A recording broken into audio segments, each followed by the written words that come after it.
Hello, everyone. Welcome to the 30th episode of The Ruins of Warsaw. It's pretty amazing that we got there. Sorry for the slight delay. One of us had an issue with the webcam, but it's resolved now. So hopefully it will all be good. So I'm Alexandra. I'm the storyteller for this game. Hi, I'm Dolores, and I'm playing Janina of Clan Bruja. Hi, my name is Faye, and I'm playing Beatrice Wozniak of Clan Malkavian. And as always, we have partners, who is our keeper of the Elysium in the chat and taking care of the tech for us, for which we are very grateful. And thank you so much for joining us I still can't believe it, 30th episode. So, to do a quick recap of where we ended last time. Oh, no. You can probably tell by those expressions what kind of situation it's going so well are in. Last session, Bea and Janina set up two meetings. One set up by both of them, with Felicia, was a meeting with Estela, Felicia's friend, who has since joined Sabat, whom Felicia wants to bring back to Camarilla, but Bea, working with Clan Venture, has a bit different plans. Another meeting was set up for earlier in the night by Janina with her mortal friend, who became aware of the existence of kindreds along with some other mortals connected to the Malkavian Leonard, whom the coterie found a while ago. So Janina went to her meeting first without Bea, just with her sire. And as she was on the way, Bea, hesitating, but ultimately made a decision to contact Antoni the Hound and tell him that this meeting was going on. With encouragement, I will add. With encouragement from her sire, Felicia, of course. Thank you.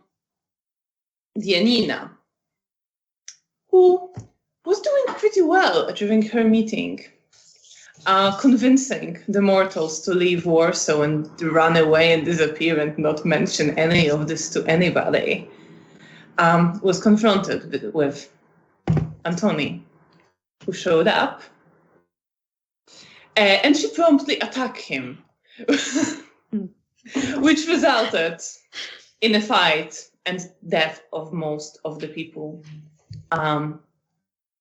who participated in that meeting, most of the mortals, except for her friend, Sarah, who got her memory erased and was led away by Antoni, and another nurse, Joanna, who for now was left inside the church where the meeting took place.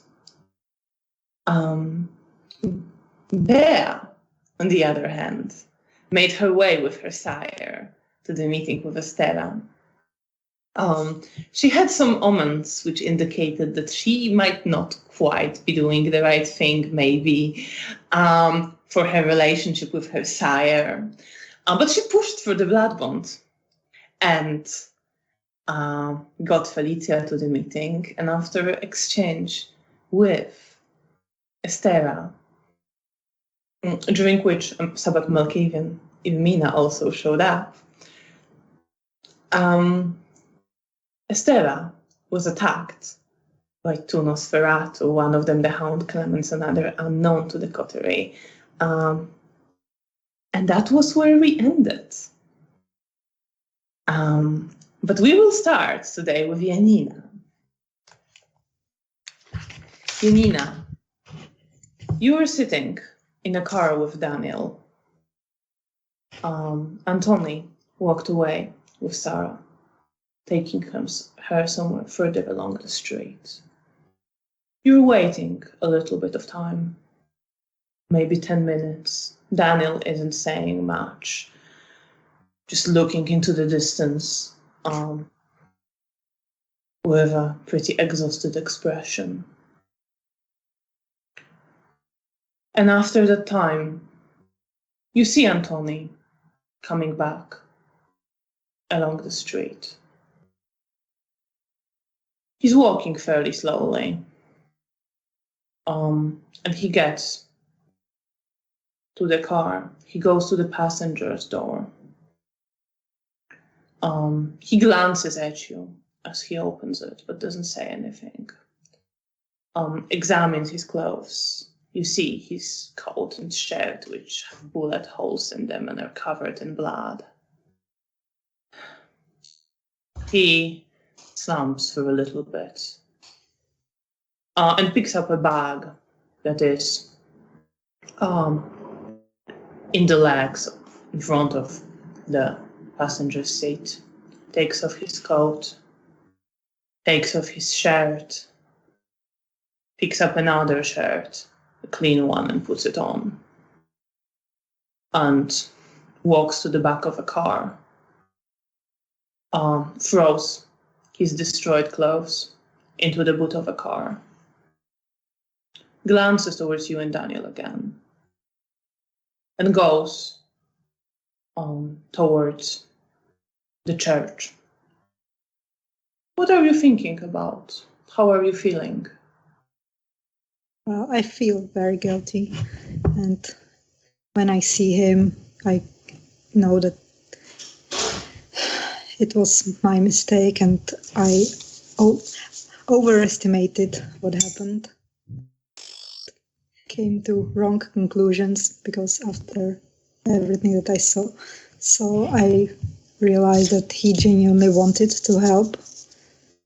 So I feel probably very bad, and if I see him coming to church, I will probably, before he goes in, I will go towards him from the car and try to when he's still near the car and he's heading towards the church, I will open the door and I will go out of the car and walk to him. He looks at you. What will happen to Joanna? I gave her some blood. She's gonna be okay. All right. I'm sorry, Antoni. I clearly made a mistake. It's just that I didn't know I could trust you. I'm sorry. He looks to you for a moment, not knowing what to say.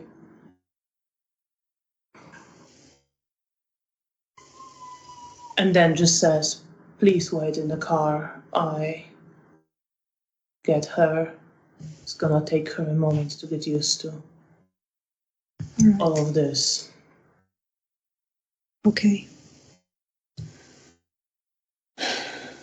I will wait in the car and I will go back to the car.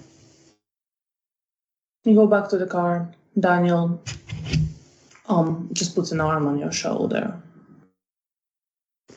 But he doesn't say anything. I will give him a look that I appreciate him being here, and then I will look towards the church. So you see Antoni walk into the church. And after a short moment, emerge with Joanna, who is following him. Pretty listlessly, just walking ahead. And as you get closer to the car, you see her face is covered in tears, and she is bloodied from her wounds that she received during the shootout. But she is walking and looks like must have healed up a bit.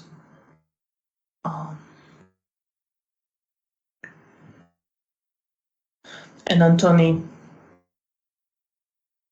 puts an arm around her very gently.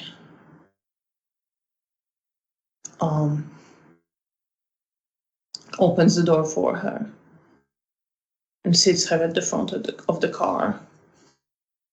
Closes the door.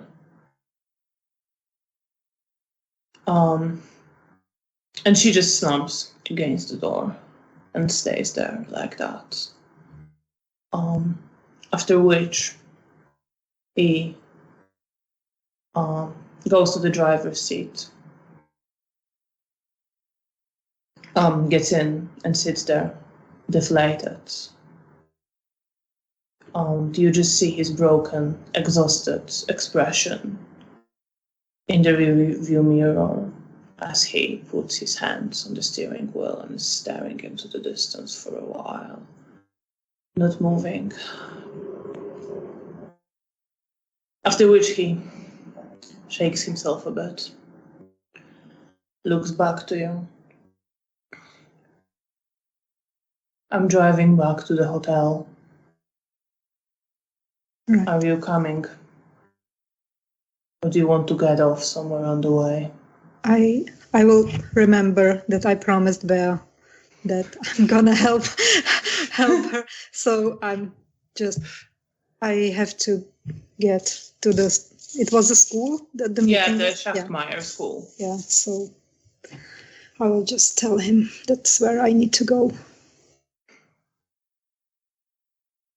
He is thinking, is that on the way? Is it? No, it's not. It's further away. Then I tell him that then it's not, that I can walk from here. I'll give you a ride towards the hotel and then what I need to take care of. He glances to Joanna and then to the church and just stops. I need to take care of all this. I'm sorry. Do you need me to help you cleaning the mess? No, And when I say it, I probably cry a bit. I have people who will do this. All right. Thank you for taking me a bit of way towards the hotel. And he starts driving. And you cross the Vistula River. And as he's about to turn from the street, leading from the Poniatowski Bridge further into the city, he's about to turn to Hotel Bristol. He stops. Okay. If you could stop by later, there might be some things to discuss. Yes, I will stop at the Elysium, or should I go somewhere else? Elysium is good. I'll be around. All right, I will be there after this meeting. Hopefully it will get better. Go better than the last one.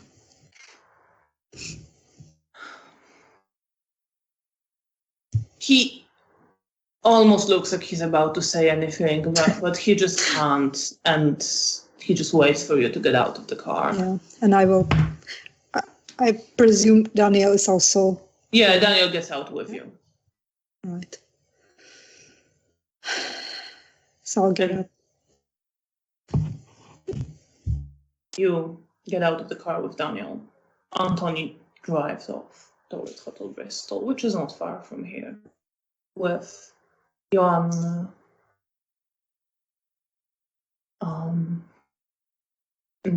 Daniel looks to you.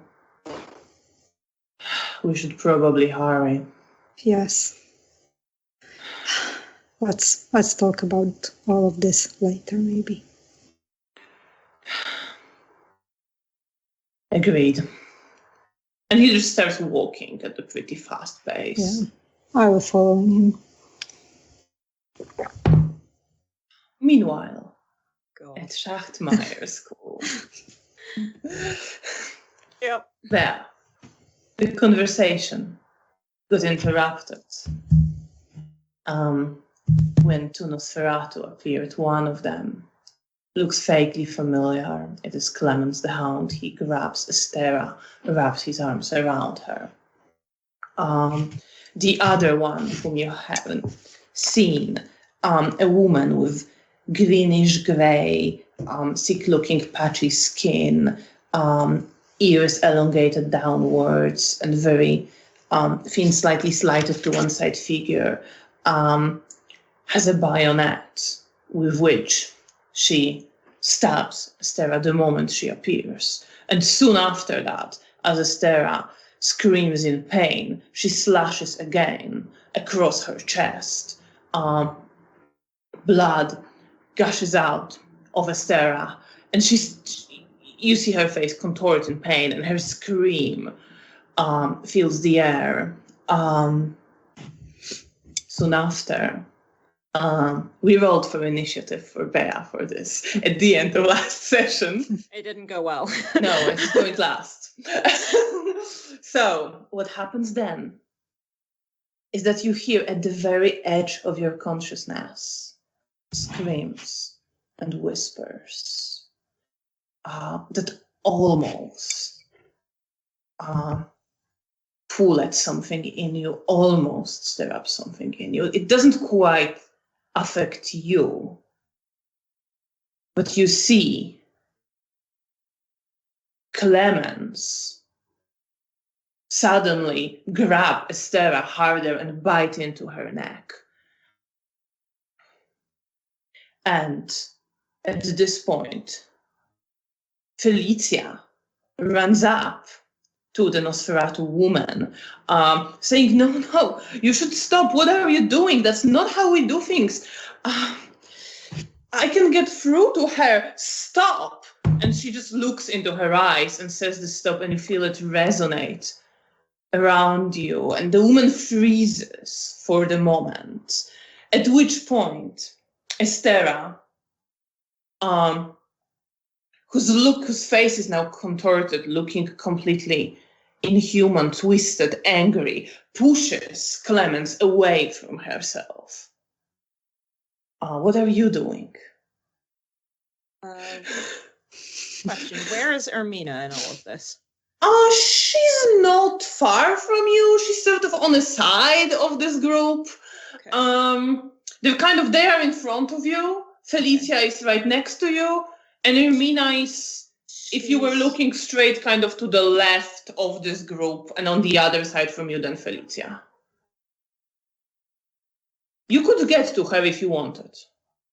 I don't really want to go toe-to-toe with her by myself, if I'm perfectly honest. In fact, I'll maybe shout to Clemens, like using the sort of o'clock positioning, and say, well, by the way, you see that Clemens is also like just staring hungrily at Estera with anger. Okay. You would pick up that he and Estera are in frenzy. Great, wonderful. Okay, then I yell to the woman, to the Nosferatu woman, where the blonde Sabbat member is, to tell her. And then I turn and stand in front of, I basically try and, in fact, I'm going to roll a self-control check to touch Felicia. All right, so you want to grab Felicia. I do. Yeah. One moment, please. Self-control. 5 for Felicia. 5 Felicia, then 2 successes. Yeah, you can grab her. Okay, can I grab her by the arm and turn her to look at me?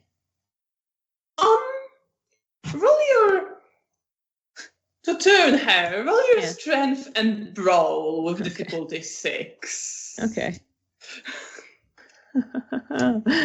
You mean my see if you have strength to do this at all. I'm not convinced to do, but let's have a go.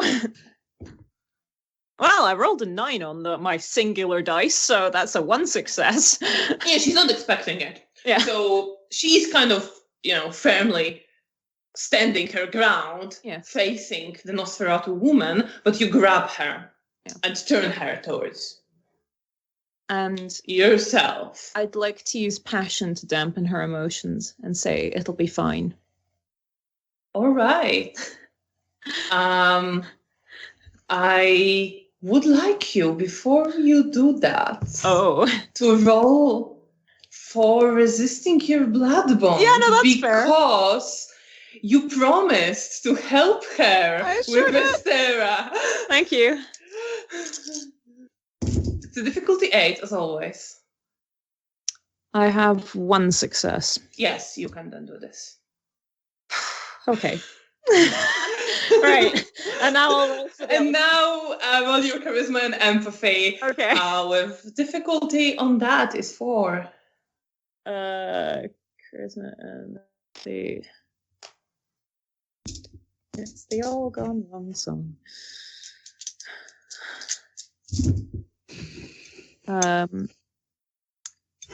I have an 8 and 2 10s. So 3 successes. 3 successes. So you see her kind of slam her shoulders a bit and look at you. It's going to be okay. And she's just looking at you. Around that time, you see Nosferatu woman is trying to cut at Estera, but she misses. Mm-hmm. And around that time, Irmina appears and slashes her with a knife, not very deeply. Mm-hmm. How hungry are you, by the way? Me? Just as like an off thing. 2, 4, 6. I'm at 7. Oh, you're fine. You I mean, you do feel the smell of Vita. Feel the air. But you're in control. You're not that hungry. So Good. Love that. Yeah, by the way, it's the start of your next turn. Speaking of blood, would you like to spend blood on anything? If I go down to 6, there might start becoming a risk of... Oh, fuck it, let's go. Yeah, I would like to boost my dexterity. Okay. And then leap at Irmina with my knife that I've already had out. We'll get to that. Okay. But increase your dexterity. You are going last, so Irmina cut it harder. The Nosferatu woman. You see, and Clemens jumps at Estera again and bites in again. Felicia looks at you and she puts an arm on your shoulder and says, we have to help her, Bear. And she is kind of, calmer now. Yes. But clearly, I mean, whatever was the main emotion, you calmed. But there is some kind of concern there. But that's all she does at the moment. She's a little bit stunned by all the change in her emotions. That's fair. She's really had a roller coaster. Yes. And as Clemens bites into Estera again, she pushes him off again. Okay. Looking very angrily at him, and is about to jump him instead. But you go before that happens. Okay. Do you still want to jump at Irmina? I think if I have a chance to, I will say to Felicia, we're trying to take her alive. And then I will leap at Irmina. Okay, yes, you can do that, absolutely. Roll your dex and melee. Okay, with bonus. Cool. She will use her celerity to avoid. Yeah, that's fair. I can be salty about it, but it's fair. Yeah.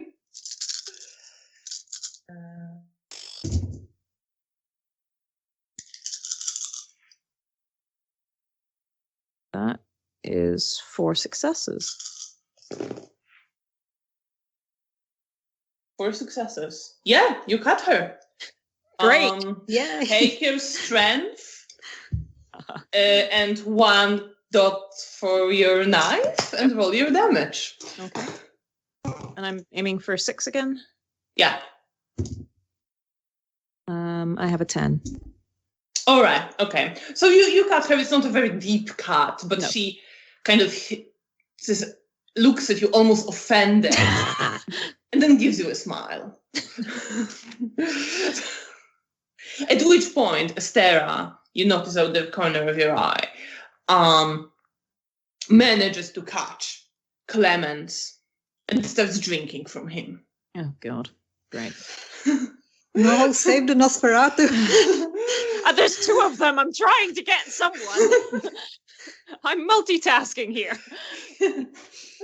Yeah. So, and you see that Astera is kind of barely holding on at this point, but she is drinking and she's gonna like be healing herself fairly soon, probably. Right, great. Because she's getting more blood. Yep. Ada is exchanging few cuts with Irmina. They sort of, she didn't manage to catch Irmina. Irmina kind of misses her, but they're busy with each other. Okay. In which case, I'm turning back to Astera. Could I try to ram my knife through her back if she's got her back to me? Yeah, you can try that, absolutely. I wanted to try and stake her using my knife. You can't quite stake her with a knife because it's not wood. Okay. But you can try to just attack her. Is there any leftover wood or bits of because this is a burnt out classroom? I was wondering if there was any. There would be some, but it would take you at least a turn to break. Okay. That would necessitate a roll. There isn't no, absolutely. Convenient steak just lying convenient around steak next to you. No, You could that's fair. procure one, but it is. I think I think I want to get her off Clemens more than I want to deal with that. So she looks fairly wounded. Okay, in which case I just kind of want to slam into her neck with the knife. Okay. Roll. And maybe grab her by the hair and just keep slamming with the knife a few times. Okay. Well, in that case, channel your inner Michael. Roll your. By the way, it's new turn. Do you wish to increase some of your stats? I might increase my strength, to be honest, because my strength is bad. Go for it. Cool. So, yeah, that's me down to 5 blood. But we'll probably stop there. Okay, I have got a 9, a 6, and a 10. 3 successes. Yes, Teva is busy. She's occupied. So take 2 extra successes, your increased strength, and 1 for knife, and roll your damage. Okay. You can spend willpower on this if you wish. Yeah, I think I will actually. Yeah, I will do that. Okay, so I've got 1, and then I have rolled 4 7s. So oh wow! Okay. That's 5 successes. 5 successes minus 2 that get soaked.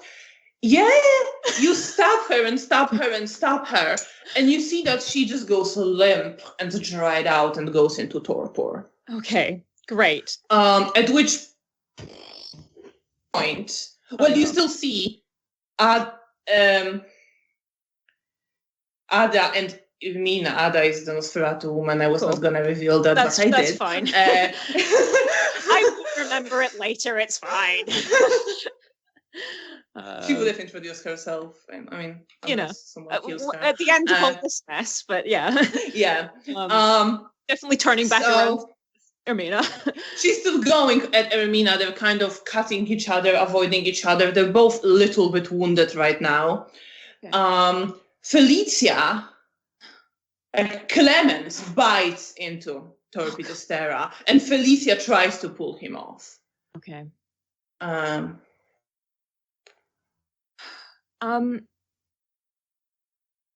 Whatever you're doing. Felicia is not making any difference, by the way. She's that's fair. Trying, and you see the bloody tears appear on her face. But okay. I need to help. How much blood do you have right now? 5. 5. Please roll your self-control. Difficulty is 4. Oh, good. Great. I have 3 successes. Have 3 successes, no problem. You feel, not happy. Tugging at your senses. Great. There's some quite powerful blood going around, not as powerful as some that you've tasted, but it's not like mere mortal vita either. Okay. But you're in control. What do you wish to do? I think I yell at Clements to stop and try and channel everything that I have into that phrase. And if that doesn't work, then I'll just kind of shoulder charge him. That doesn't work. He is in frenzy. Yeah. He doesn't hear. I don't know how that works. I've never tried using it before, so I was learning on the job. But try, roll your strength and brawl, I suppose. Against Nosferatu. I'm going to spend willpower on this, by the way. Okay, that's good to know. I'm sorry, not. He has a lot of dice. Yeah, I'm not feeling hopeful. I've got 2 successes. I don't think it's going very far, unless he rolls really badly. His brawl. I'm sorry. No, it's fine. It's fine. Carry on. Okay. No. You had 3. 2, I think. You had 2. Okay. Well, no. He didn't do super well, but he still has 4. So I tried. So you slam into him, and he sort of shakes you off a bit, and still is holding on and wrapping himself around Astera, who isn't, resisting at all. He doesn't seem to notice you or Felicia really.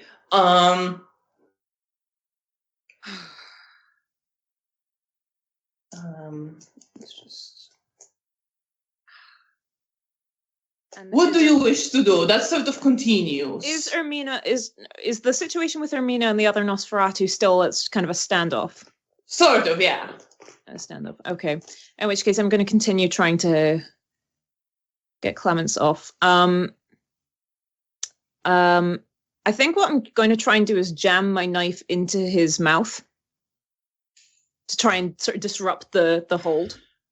That's going to be hard. Or at his face. I'm not maybe trying to be particularly precise. I'm just trying to distract him and get him off. I think it's higher difficulty, 8 for that specific sort of aiming. Okay. So roll your dex cool. and melee to do that. That's at least better than my strength and brawl, so we'll see how this goes. I have an 8, 2 10s, and a 9. Okay. I guess roll your damage. I wasn't expecting that to work. I don't think he's letting go, but you do manage to hurt him. Let's see. I'm less trying to hurt him and more trying to prise him off using it. Okay, well, I think that would need need to be a roll for strength if you're trying to pull him off with it. No, that's fair. So you can roll your strength and melee, but he is going to resist that. Because, that's fair. If you just want to stab him, that's not, that much of an issue. Yeah. I don't want to actually cause him damage.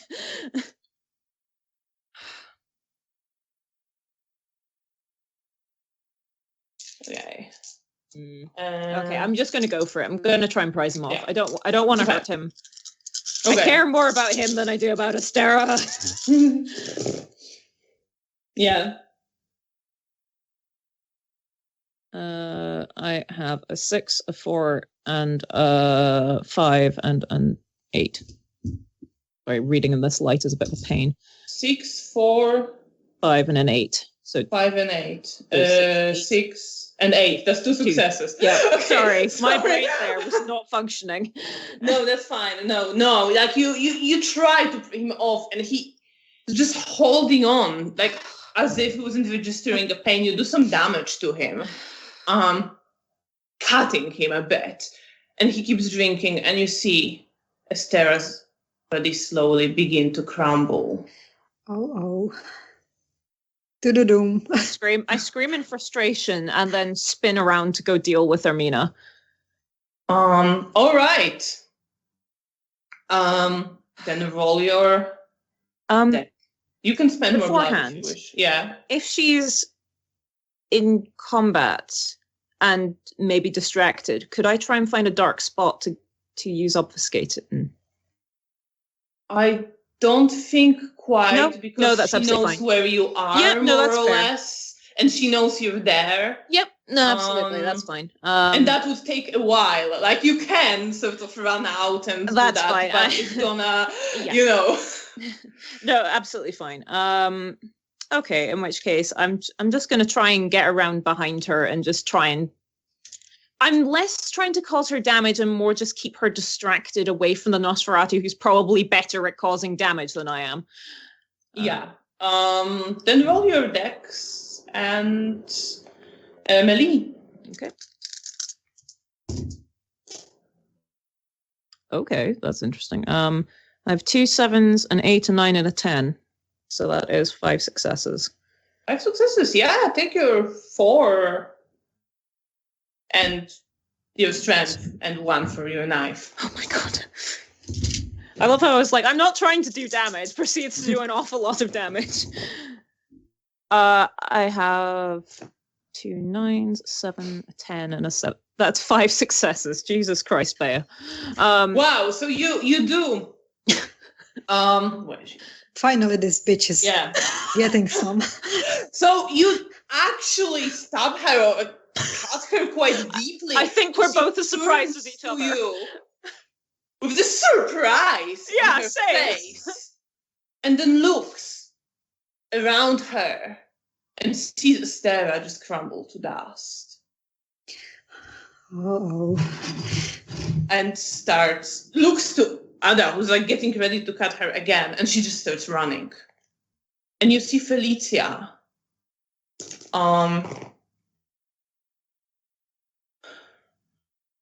Just look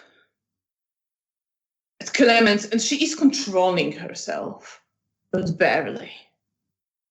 Meanwhile, Janina. Well, if I knew what I would walk onto, I don't know what's worse. We both fucked up today. Getting back to the hotel. If you were there from the start, maybe things would have gone a little bit differently. Yeah. Are you saying that I should add it to my guilty charges? Yeah, absolutely. Well, that's up to you. We'll see how Janina responds to what she finds. So you are getting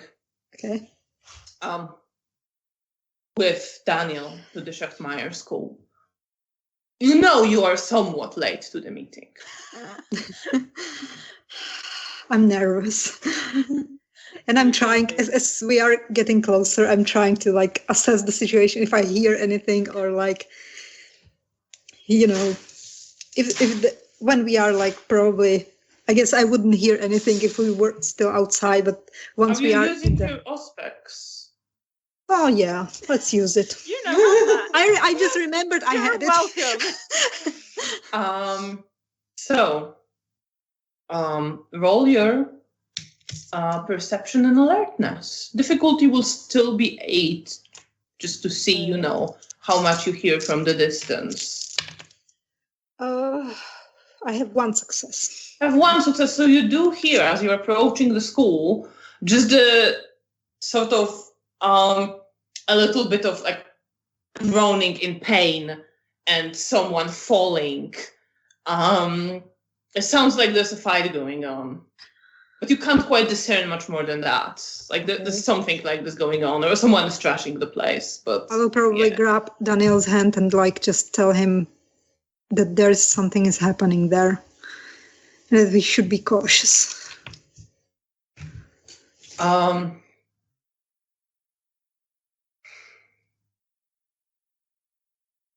He looks to you.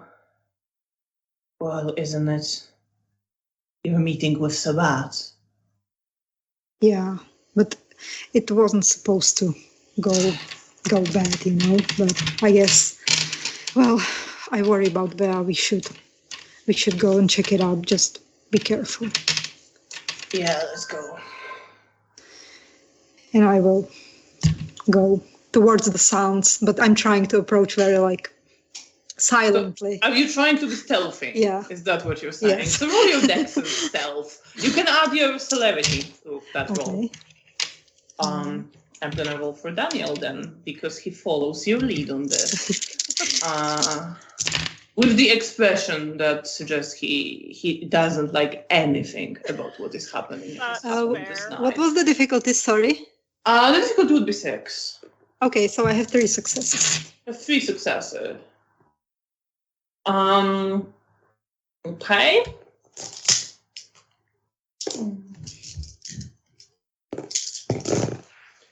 Okay, yeah, you're both Pink Panther begin movie. moving sort of stealthily. Yeah, roll your perception and alertness, why not? You mean my perception? Yeah. I have a 10, an 8, and a 1, so that is 1 success. Oh, you don't hear them. Yeah. Nah, that's fine. So you You are start preoccupied. moving up the stairs towards where the noise is coming from, that you hear like much more clearly now. Bea, what are you doing? If Ermina is running, I think there's just this moment of panic if I can't let her get away. So I think I just go after her with the knife. All right. I'm running straight after her and, yeah, launching myself at her. All right. Well, roll your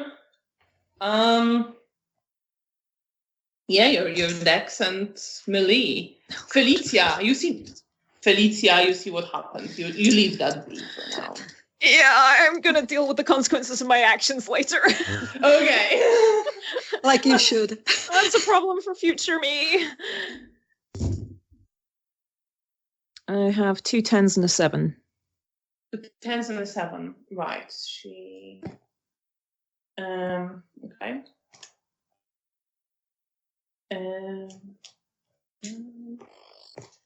So the 7.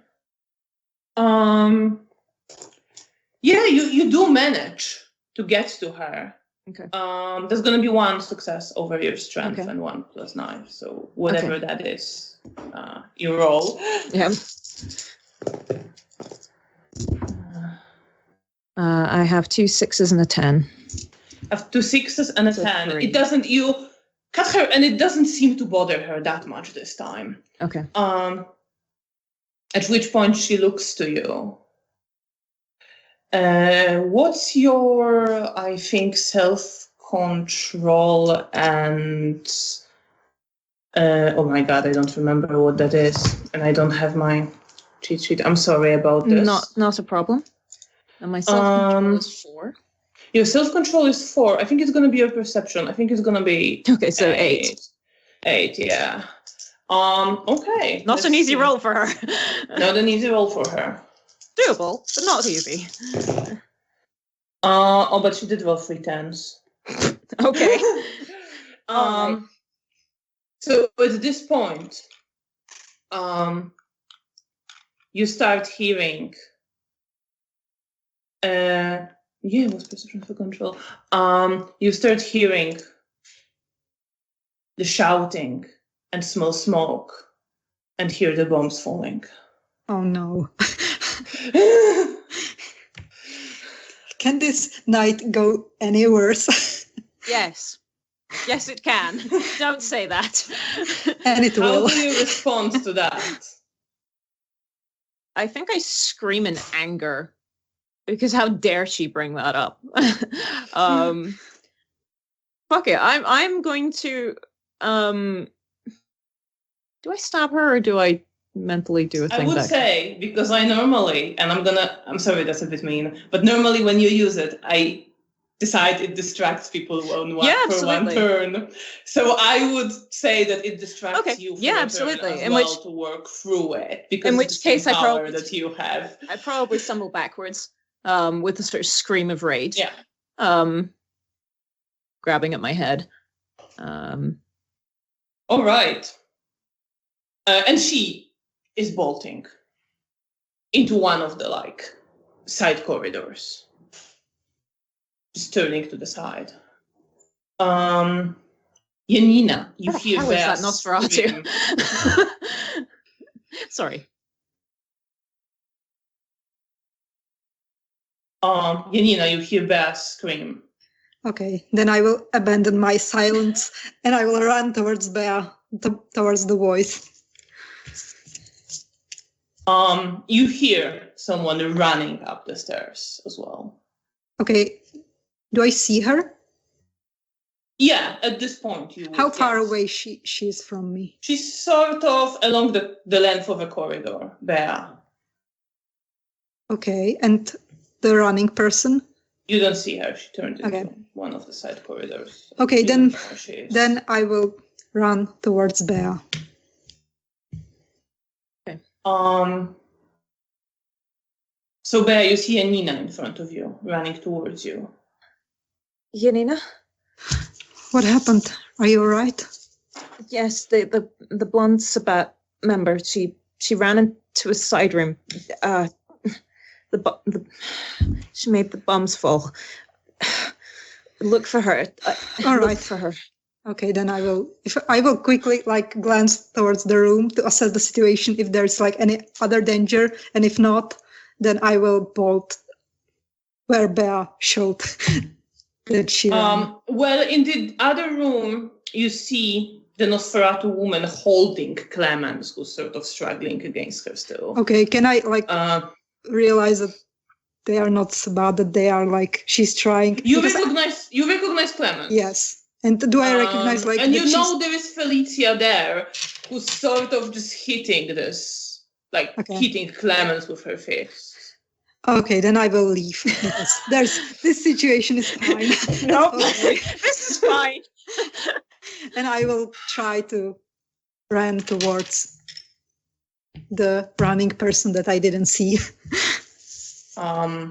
Okay, so you run into Bea. You can act now as well. Okay. I would like to look for anyone who might be invisible.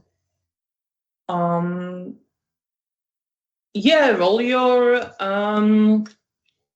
well, in the corridor, you mean? I'm following after Janina in the direction that Ermina went, and making sure that I have all my senses. Yeah. So yeah, roll your perception and awareness. I assume that Daniel is also running. Yeah, Daniel is also running up. Am I at a penalty from the from what she's done to me? No, I don't think it would do that necessarily. Okay. It's sort of it hits you very strongly. Yeah. And then it sort of fades away. And that'll be a problem for later. Cool. Yes. Wonderful. So it starts fading away now.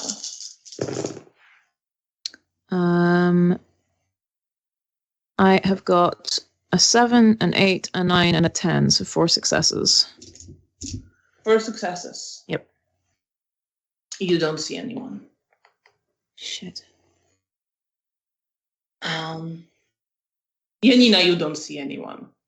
Okay, but can I try to hear when I go to the corridor? Can I try to hear if there's anyone? Yes, but you don't hear anyone because obfuscate. All right. All right. And then I will probably still try to look towards any sound that if someone jumps from the window or door closes or open, that would still be heard, I guess, even if she was obfuscated. Yeah, if she did that. Yeah. Then you would roll your perception and alertness, and you can do that as well. And I'm I'm just gonna roll for her stealth and dex. Okay, I have 2 7. I don't know what is the difficulty. The difficulty is 6. Okay. I also have 2 successes. 2 successes. Right. So you do hear a faint sound of a window opening somewhere, like further down the corridor in the building. Okay, I will run towards the sound, but I expect that she's jumped out of the window, and I won't be following her out of the window. But I will go towards the sound of the window, and then if I Are you find trying to like run as fast as you can? yes, Roll your would it be dex, celerity, and athletics with difficulty 8? Bea, what are you doing? I think at this point, with the sort of echoing sound, what I was think the I follow difficulty? for. Sorry. Oh, sorry, 8. I think. Okay. Was. Then 1 success. Oh, 1 success. Okay. Right. I'll get to that. What is Bea doing? I think just that. Did it sound like the window was very far off? It wasn't very far off. It was like few classrooms over. I still think that's probably more than I'm able to deal with. So my shoulders kind of slump and I turn and very woodenly walk back to where Felicia is to deal with the consequences of my own actions. Right. Janina, you get into one of those classrooms and you manage to catch a glimpse of blonde hair just disappearing below the window. Okay, then I will look from the window if I see her, or if she's again obfuscated. But I'm not going like to run after Well, I her. don't think you can like obfuscate. She's doing something that's definitely required to draw some attention, maybe. But you do see her sort of climbing, sliding and climbing on a drain pipe. Now I wish I had a gun. She's doing quite okay at it, you know. She's Just drop a chair on her or something. Well, I will drop myself. No, I'm joking. I But mean, would it be fun? I think I did enough stupid things today. I will just look. Daniel is at this point. I think Daniel would have followed Janina, to be honest. That's fair. Oh, so I'm looking from the window down on her, climbing. Just looking. She looks to you, gives you a smile, sticks out her tongue. I swear to God, if it was a modern game, I know I would show Daniel her a middle finger. Putting a hand on your shoulder. It's not worth it. Let her go. I know. This bitch. We'll But get all her. right. It's just let's deal with that mess over there. Yeah. And I will close the window and go back towards Bea and the rest of the people. And the ash. So Bea, what you see when you enter the room is that Clemens is now sort of slumped on the floor. And the Nosferatu woman is just holding Felicia, who is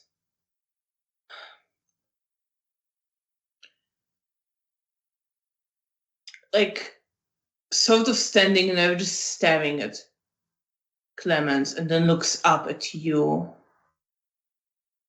And you see it's all slightly numbed.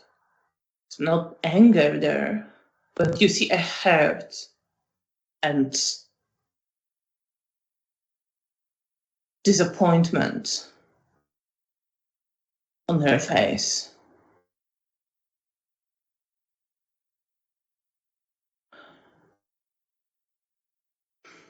Should I maybe make a conscience check? I don't think so. You're on humanity 5, and you Fair didn't really, Okay. I don't think for this. I think you feel bad because of your blood bond. Okay, good. I think it's more about that, really. Okay. In which case, I kind of, looking like a school child that's just been told off, kind of look at my shoes.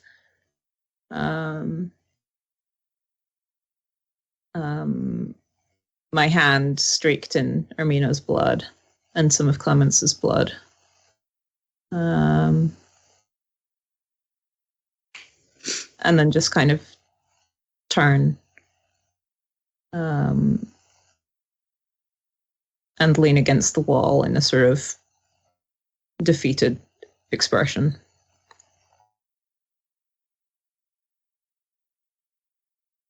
You see Nosferatu look to Felicia.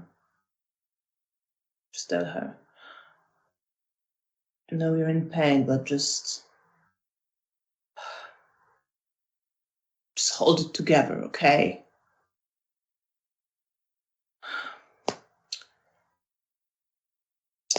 And she glances to Clemens, who just slumps on his knees and hides. He's just holding his head right now. Welcome to the Diablerie Club. Yeah. And Nosferatu woman starts sort of walks a few steps towards you. Beatrice Woźniak. I don't think we've met. I'm Ada. I slightly nod my head at her. Wish it were under better circumstances.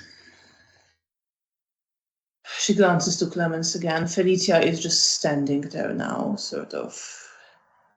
I'll sort of lean close to Ada and say, it might be best if we have a moment with, and I sort of nod once to Clemens and once to Felicia and indicate that maybe we should have a quiet chat with them separately. She looks to you. I don't think it's wise to stay here for very long. There is a car waiting with a driver a few streets over, and she gives you the directions. This is a little bit of a mess. She glances to Clemens. Take care of him. Will he be okay? Take him back. You get the car. Yeah, we're not really, the sort of people who is driven around in cars. Thank you. I hope he will be okay. Take care of yourselves. And I quietly turn and very hesitantly walk towards Felicia. At this point, Janina, you get to the room with Daniel. Okay, do I notice the ash of Estera? Yeah, you glance at the room now more calmly. You see Felicia just standing there staring at the ashes. And you see Okay. So Clemens, I guess I figure whom out. you've met, Yeah. on his knees, just holding his head also over the ashes. And Bea, like, slumped against the wall. And this Nosferatu woman who looks to you. Weren't you supposed to be here? Yeah, we were. There was a slight delay. I'm sorry, Bea. I should have been here to help. I don't know what happened. And I will look at Felicia and then back at Bea, then at Dash. I'm sorry. We'll talk about it later. Yes. And I'm sort of looking at Felicia's back very uncertainly. Felicia isn't looking at you. Yeah. She's staring at the ashes. And she kneels down and scoops up a little bit instead of putting it in her purse. I'm sorry, but I just imagined her swooping it with the, broom. I imagine her swooping it with the broom. No, she's scooping it with her hand and putting a little bit. What She I wraps it in her handkerchief, ties it, and puts it in her handbag. I will stand next to Bea and wait.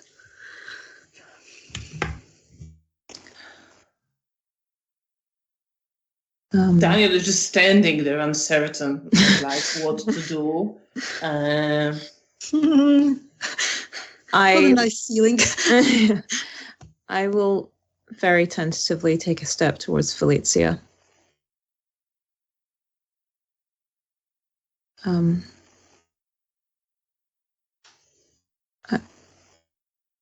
sorry.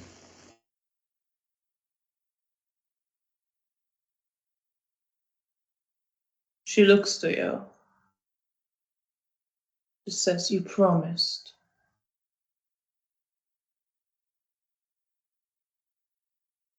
And then, "We should go get the car." And she starts walking out, holding on to her handbag very tightly. There's a good few seconds where I just stand there kind of staring at the spot where Felicia previously was. And then I turn and follow her with my head sort of tilted towards the floor. I will follow after Bea. Daniel's following, glancing to you, Janina, of this kind of, what am I supposed to do with this? There's an expression. And you just hear I behind took him you. all the nice places tonight. Yes, you really made his night. You hear just Ada saying to Clemens, "Need to go. Get to the safe place and we'll talk about this. Come on." Yeah, what's going through your head as you're walking, following your sire?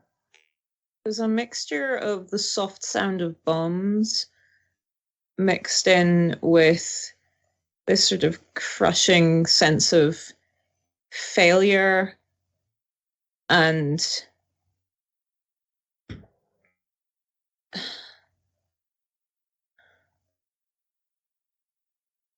frustration and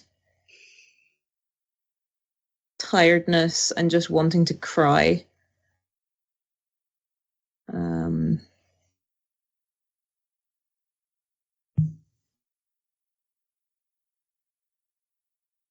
Janina, what are you thinking about? How are you feeling? I feel guilty because partly I feel responsible for this because I should have been here and I wasn't. Well, I'm happy that Bea is safe and that nothing happens to her. And not that I cared about Estera, and I'm still angry at Felicia because I think she was the one who tipped off Anthony. But now I see her devastated, so I try to just get out of here and be there for Bea, because I imagine that she feels guilty for what happened. Even though I have no idea what exactly happened. I mean, you saw the ashes. Yeah, I know, but I mean, I take some didn't. of the ashes. Yes, but I know that Estera was diablerized, but I don't know what happened, if they were attacked or like what exactly happened. Yeah. And you leave the Szachtmajer school, the burned, blackened building, and walk a few streets over. And there is indeed a car waiting. And a man standing there. I've tucked my bloody hand into the pocket of my coat to try and cover it. He looks to you. Steps out. Miss Woźniak, Yes? please, I will take you back to the safe place. He Thank you. gives you a slight bow. I woodenly kind of nod my head back to him, but there's no real feeling behind it. And then kind of out of habit get the door for Felicia. Can we all fit there in the car? Yes. Yeah. I mean, like 3 people would have to squeeze at the back seat. Okay. So I guess Daniel will ride in the front because he's the biggest one. Felicia sits at the front. Felicia's Okay. getting in the front. She gets dibs. Okay, tonight she deserves them. Let it have her. Let her have it. What I wanted to say. And he drives you back to Hotel Bristol.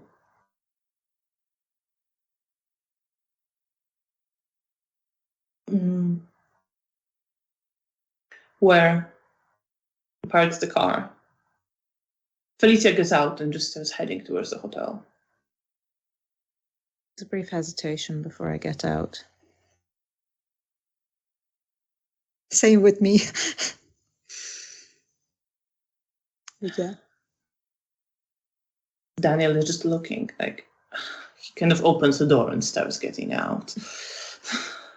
But wait for you, keeps the door open. I'll eventually get out and just very slowly start heading towards the hotel. Yeah, me too. I will probably take a deep sigh. Like, well, let's do it. Both unaware as to how much we've both fucked up. Yeah. So as you do that, Daniel kind of looks to you both. So, should I give you some space? Stay? You're always welcome in my room here or back in our haven. I just kind of nod along with that, almost not really hearing what's being said. I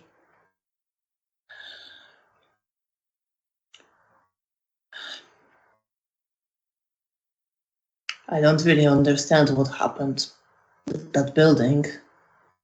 But it's a fucked up night. I'm sorry I took you in for this ride. Yeah, well, I had a feeling I wasn't signing up for anything fun. Promise. If there will be a next time, it will be something more pleasant. And I try to smile at him. Somehow I doubt it. But I'll probably still come along. I think at that's kind of when I look up and give him a very, very shaky, small smile. He smiles back at you. I think I'll check on Isidore and Zoya. Yeah. But I'll be around. Sure. Take care and thank you for sticking up with me tonight. Always up for getting dragged into shit. So sorry. And then he puts like an arm on your shoulder and looks to Bea as well. You two take care of yourselves. Some shit went down. Yeah. You take care of yourself as well. I'll come check up on you in a moment. Sure. I think at that point I kind of look to Janina once he's headed off with this quite hollow expression.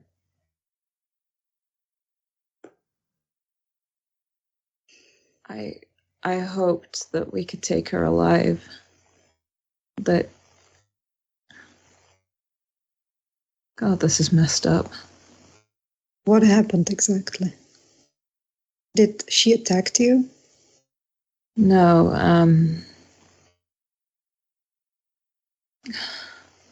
I'll kind of gestured sort of a bit away, like a little bit away from the hotel, so we're not like right by the front door. Yeah. Okay. Or you could go to your room, like, I don't think I want to go anywhere near the room that Felicia is probably going to be in. Yeah. So Well, you have your other. Yeah. I still no. Still, that would, No. Okay. You Let's can go just for a stroll or into one of Yeah. the back streets. Yeah. We showed up and she was there, and she was trying to convince Felicia to come with her to speak to someone who could give her more information about the dangers that's in the city. And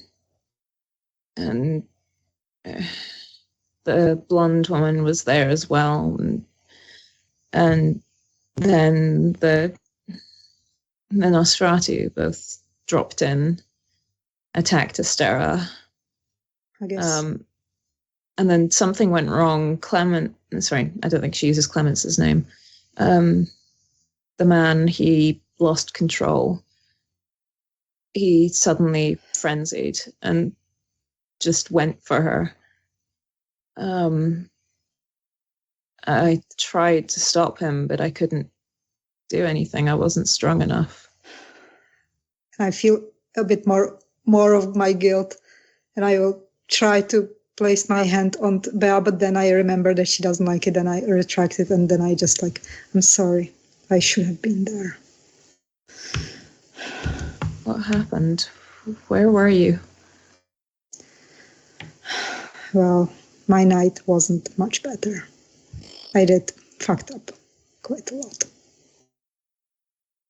Sarah's fine. She's alive. And hopefully she will have a good life. But I think Felicia told Anthony that I was having the meeting.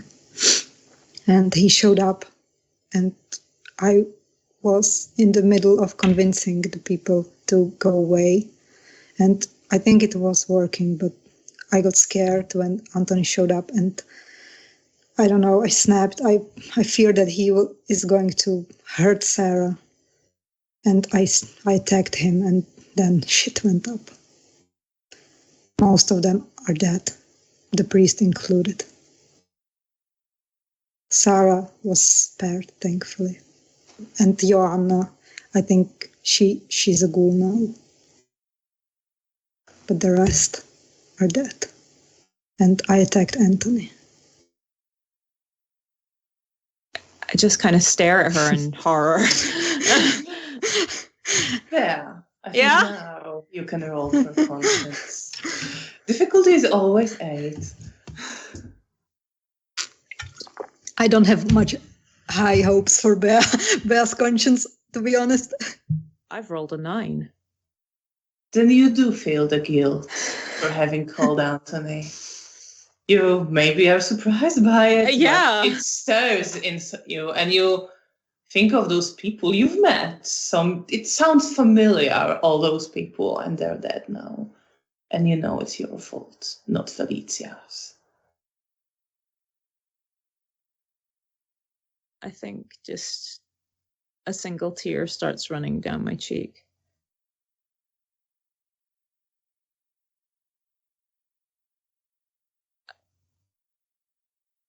It's all right, Bea. It's not your fault. It was not you. It was Felicia, and I made it worse. So it's all on me.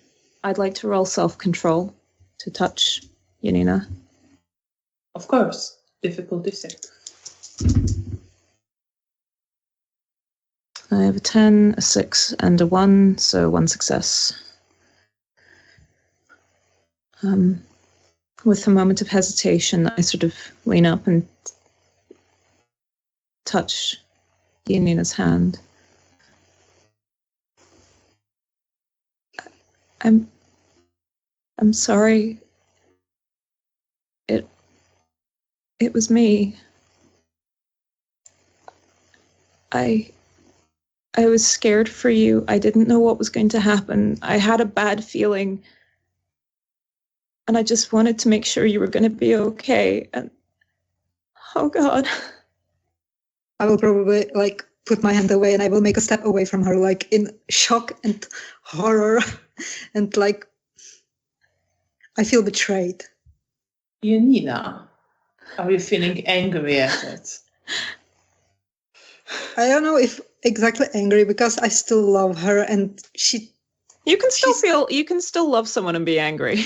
I know, but it's like, I know that you did it I know Bea, and I know that she did it with a good intention. It's not her fault that she's like this. But is Janina thinking that clearly? I would say because you're a bruja. Okay, let's do it. I'm not against it, so let's do it. Please. I mean, if you are very strongly against it, No, of course, no, like no. if you think that's completely No, I think it's fine. Like, Just full Joker voice, hit me! Roll your self-control. okay. Difficulty 8. I have two successes. 2 successes. You control yourself. There is maybe a moment when you imagine just throwing Bea against the wall and smashing her. But you then control yourself. Yes, I remember that. Yeah. And I probably like get tears in my eyes and like, Bea, you shouldn't have done this. I trusted you. You should have told me that you want to call him and at least let me know that you are going to call him. How could I? You'd already left. But I mean, before. I didn't know. I woke up and you weren't there. And okay, I forgive you, because even if you called, it shouldn't have escalated. That is all on me. I jumped Anthony because I expected the worst. That's not your fault. I know you are looking up for me, but you know, they wouldn't. They would still be alive if I hadn't done it. Maybe not. But yeah, I have to go and talk to Anthony because I guess there are some things. I mean, he seemed, and I feel very bad because he really seems genuinely devastated about what happened, and I expected the worst, and now I also feel bad because I made him do this. Could I come with you? I think better not. You should probably be with your mother. I guess she needs you. I don't think she's going to want to see me after this. Does she know that you knew that they were not going to? Or why do you think she blames you? I promised her something. I don't remember what I promised, but I promised her something. And I think I broke that promise. I'm sorry. I'm sure she will forgive you. She loves you.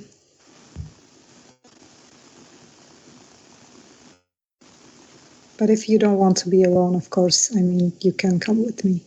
But I just don't want you to be around more unpleasant conversations tonight.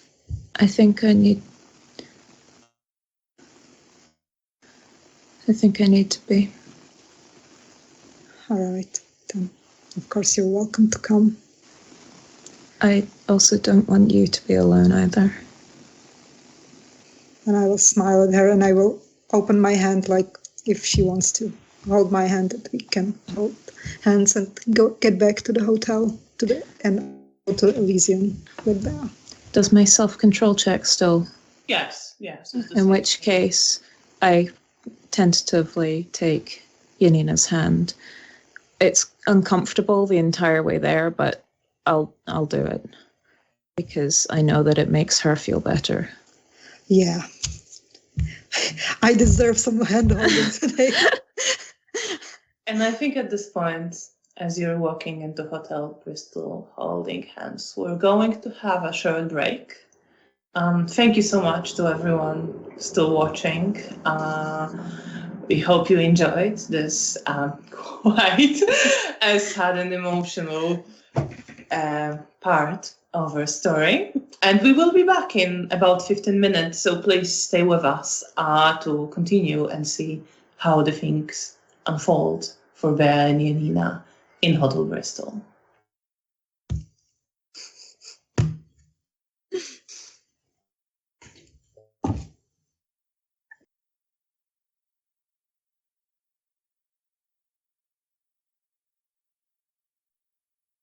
Welcome back. Thank you so much for staying with us.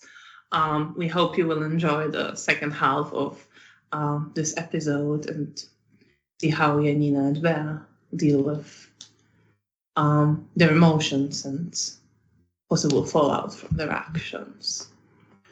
So you enter Hotel Bristol. Are you going through the... you're not particularly beat up or covered in blood. So you can enter easily through the lobby, I think. Yeah, I mean, if I was like too bloody... No, I don't think you quite like, yeah. You avoided most of the blood. You yeah, I let other people do it. Okay. Yeah. My hand is like very firmly buried in my pocket. And yeah. I think other than that, I'm relatively clean. And you walk into the lobby. That still has some people in. There's still some live music playing in the cafe. It's really bright here. A lot of the guests are beginning to leave now, but some are still hanging out. Many of them visibly drunk.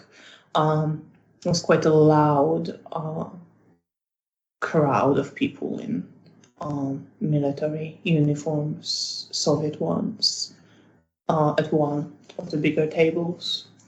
And you see also Cornelia sitting at the cafe. She has a glass of wine in front of her, just standing there, and she's sitting with Fabian, the toreador, wearing rather avant-garde cat's blazer in red, white, and black. And they are in a conversation, but glancing towards the lobby. And as they see you, Cornelia stands up. She puts an arm on Fabian's shoulder, gives him a smile, and then starts walking towards you. I'll slightly tug at Janina's hand, sort of indicate that I'd like to wait a second. I will look around, and if I see Cornelia approaching us, I will stop and I will let Bea's hand to not embarrass her. If you move to pull away, Bea will let go, but she doesn't let go otherwise. Okay. I will probably just let go because I see that she's approaching, and you maybe will need your hands to talk and, Good news, I'm already down one. Yeah. I'll just wait quietly with this very shell-shocked expression, probably not doing a very good job of hiding it. Probably not. I guess she's probably gonna notice, but let's just see. You never know. You never know. No, she does notice. If you're not even hiding it.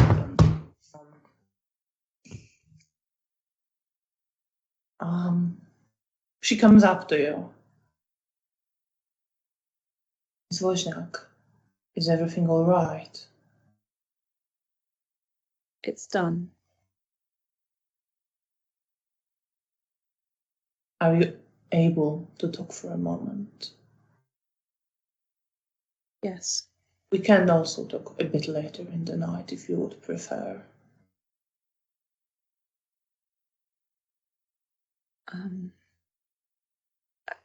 If we could talk in about 10 minutes. Of course. Thank you. I will be here. Thank you.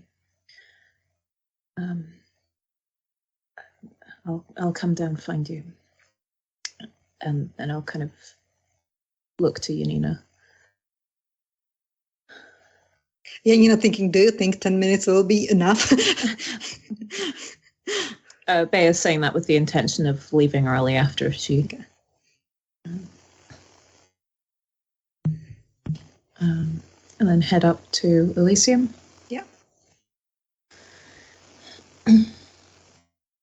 You head up to the Elysium.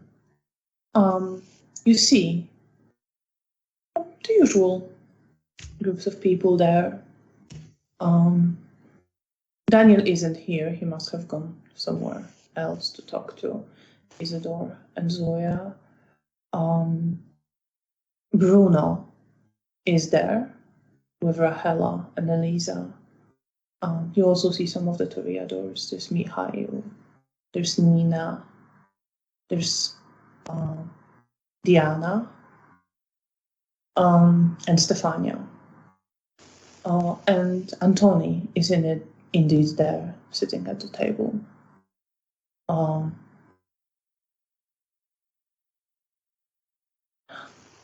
He notices you and stands up and just starts walking towards you. I will wait at the spot. I'm not like approaching him. As soon as I see that he's like approaching me, I will stand and wait for him, because I think that he's one to go somewhere else. So I'm waiting. Could I try to read his expression? Yeah, absolutely. Roll your perception and empathy. Okay. He is putting on an appearance. That's fair. At the Elysium. That's absolutely fair. I would normally be doing that Difficulty too. 6. But he didn't roll very well. I have got 3 successes. Yeah, that's more than he got. So you see that he is. He feels broken, in pain, just a lot of emotions and guilt. It doesn't seem unfamiliar to you at this moment. And he's trying to put on an appearance, and you see he's doing a better job of it than you, who don't try, but it is still pretty thin. And he's trying to stay focused, but you see his mind just wanders, and his expression at those moments changes to just more hopeless, devastated one.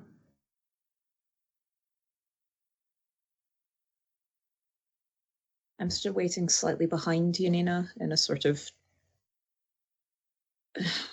not quite lurking, but like like a little, like just awkwardly standing slightly behind her. Comes up, looks to you, Bea. Miss Woźniak.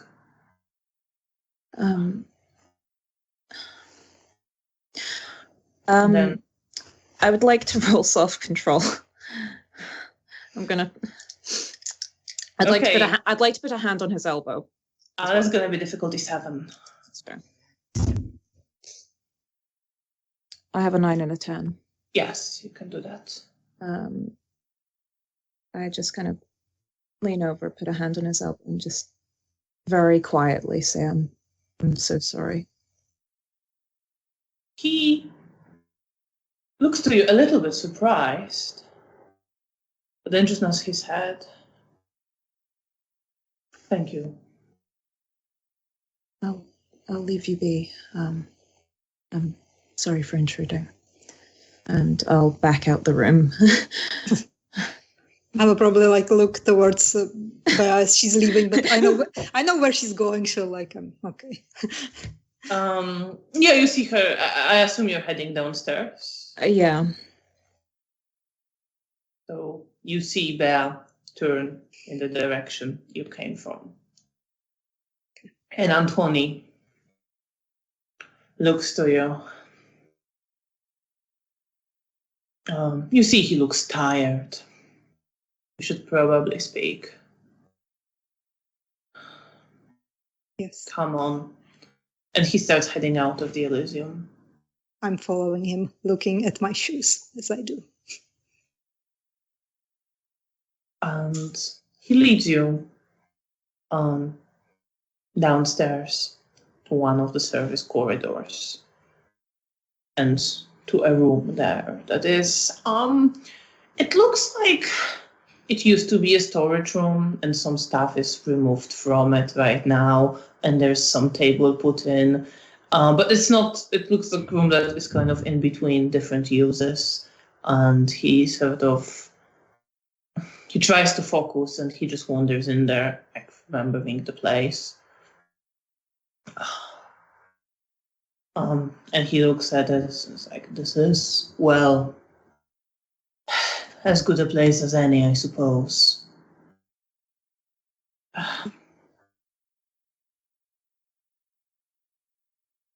I am not going to tell people what happened.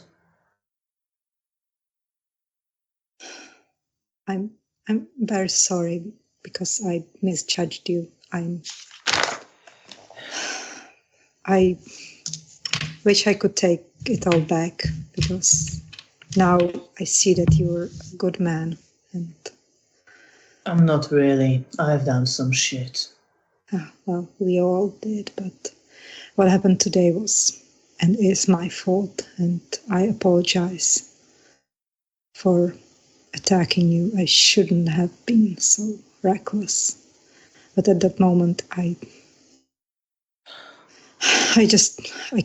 cared about Sarah very much, and I don't know, for some reason I expected you to just kill all of them, and I snapped, and I'm sorry.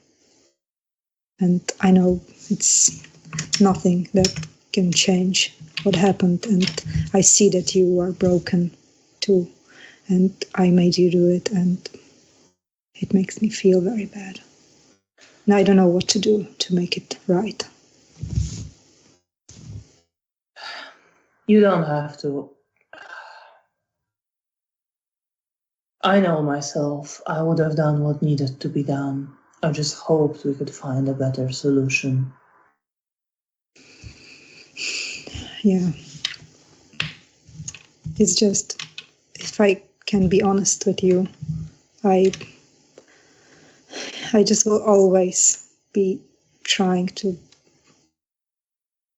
protect the mortals instead of us, because I just think, I know, like tonight it went very badly, but I wish it was different, but I tried to help them because I really think they are more important than we are. And I'm sorry. I appreciate the honesty. And I agree, the world may have been better without us. But here we are.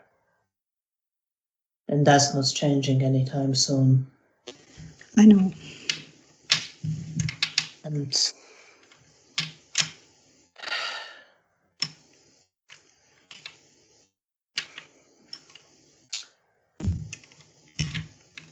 I know you want to protect people.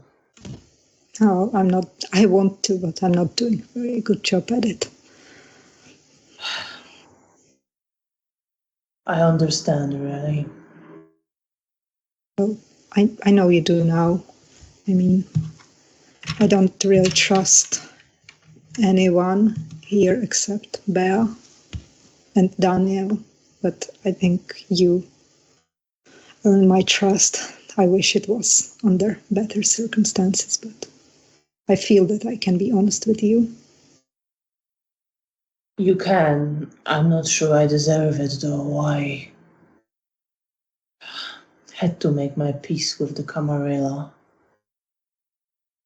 You know, I sometimes wonder What if I did the things my conscience tells me to do every time? Sometimes there is a chance to help somebody, and sometimes I just think what those who don't think about those things anymore would do if our existence got out, if someone got too close to revealing it, and I don't think it would be pretty. So I try to get ahead of that anywhere I can.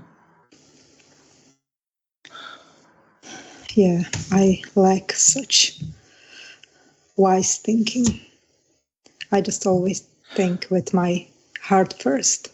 And the brain, well, sometimes it doesn't work properly, I guess.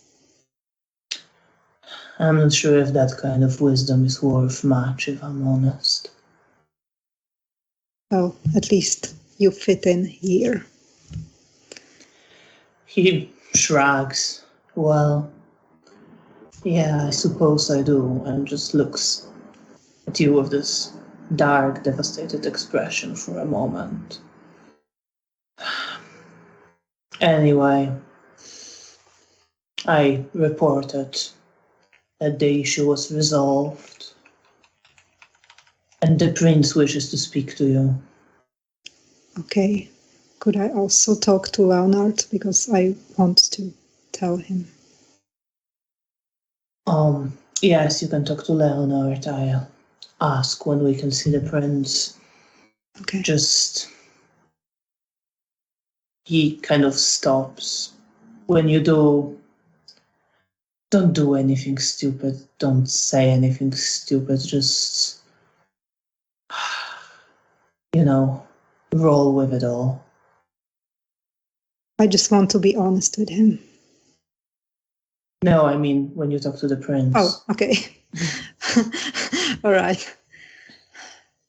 I will try my best to not do anything stupid. But sometimes my brain doesn't recognize the stupid flag.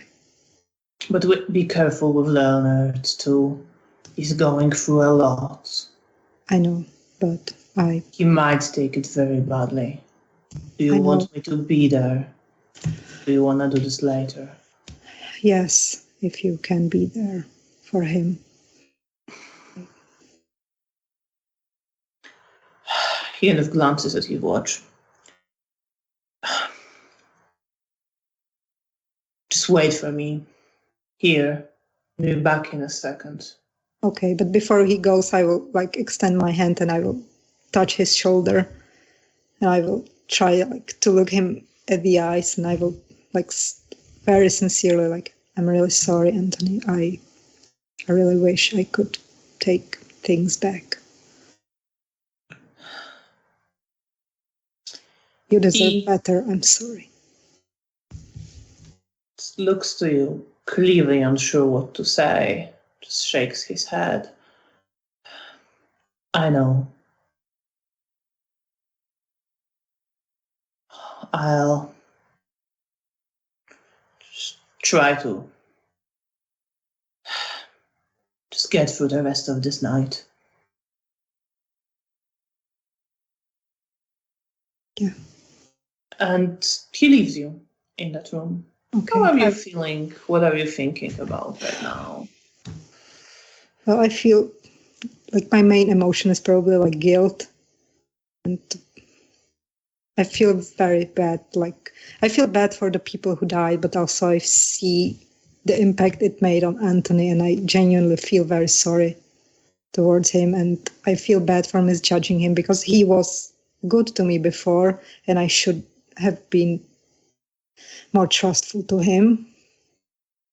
And I just really feel like this was really unnecessary, especially for him. If I still feel very bad for what happened to the people, but they are now gone, and now I feel bad for the ones that are still here. And also for Leonard. But I want to be honest with him and tell him everything that happened and why it happened. Meanwhile, Bear, you walk out of the Elysium. I'm heading downstairs to see Cornelia. Hand still firmly in my pocket, feeling the blood staining the inside of it, which seems a sort of apt metaphor. And almost unaware of the people around me. And you get downstairs, Cornelia stands up, leaves Fabian at the table, who just picks up her wine glass and kind of plays with it in his fingers, looking at the liquid. And Cornelia leads you to the balconies in the gallery above the lobby, and to one of the more isolated tables there.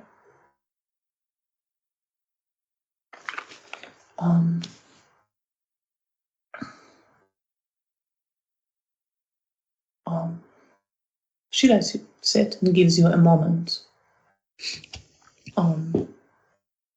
but then asks, "What happened? How did it go?" Estera is dead, diablerized.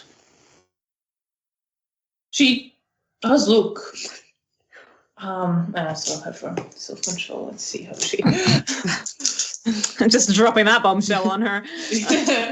Yeah. And she does actually keep. Like, she kind of looks up, but she keeps her composure. I couldn't stop it from happening. It wasn't me. But Glad you could clear that up. Just kind of, she says that almost as an afterthought, as just like a, yeah, it was. But it's just kind of staring out the window. It didn't go entirely to plan. That's, I suppose, the main objective was a success. That's true. We anticipated we might not be able to capture her alive. The way it happened is regrettable, of course. But I'm sure there won't be any serious consequences, given the nature of this operation.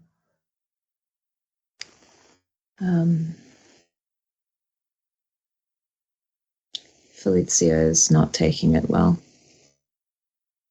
I had hoped that Estera would come out of this at least alive and captured. And due to misleading her, well, I'll deal with that later.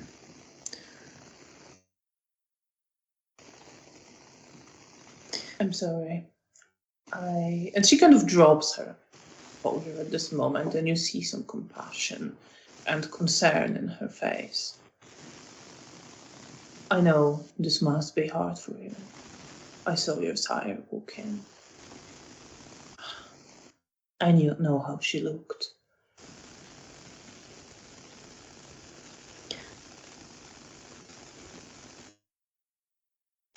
There's this moment where I kind of pause and kind of stare out the window and then just quietly mutter, I did my duty.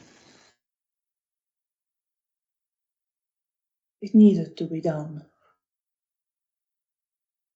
We need to start hitting back at Sabbat. They know where we're based. Of course they do. And they're implying that something's coming soon. And the blonde Sabbat woman She was there at the meeting. She got away.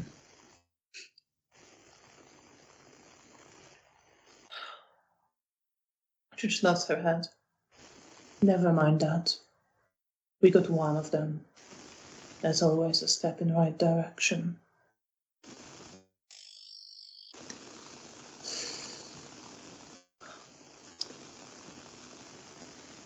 We have to keep in mind they will make their move sooner rather than later. Yes.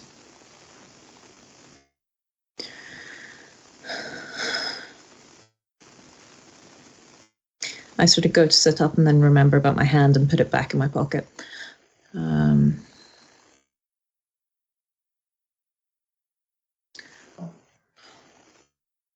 Let me know if there's anything else I can do. There's nothing at the moment. We are grateful for your help in this. The Primogen will probably want to see you tomorrow. Of course.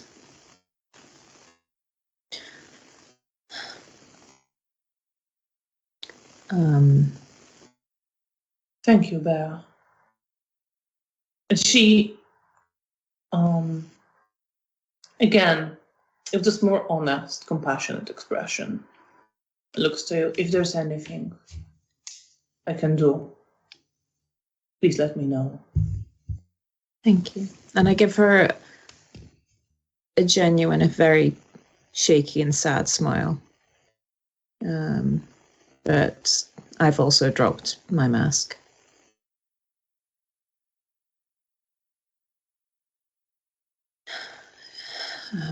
I'll go speak with Felicia now, if that's all right. Of course. And I'll sort of nod to her, and then, as though I'm walking towards a firing squad, start heading towards Felicia's, or at least Felicia's room. You start heading towards Felicia's room. Meanwhile, Janina and Tony gets back and says,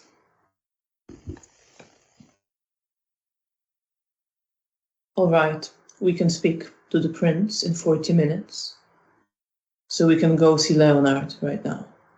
Okay, thank you. Just please be gentle with him. I will try.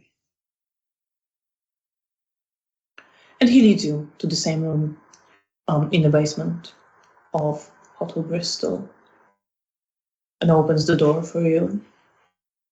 And just like before, you see the light is on. There are a lamp.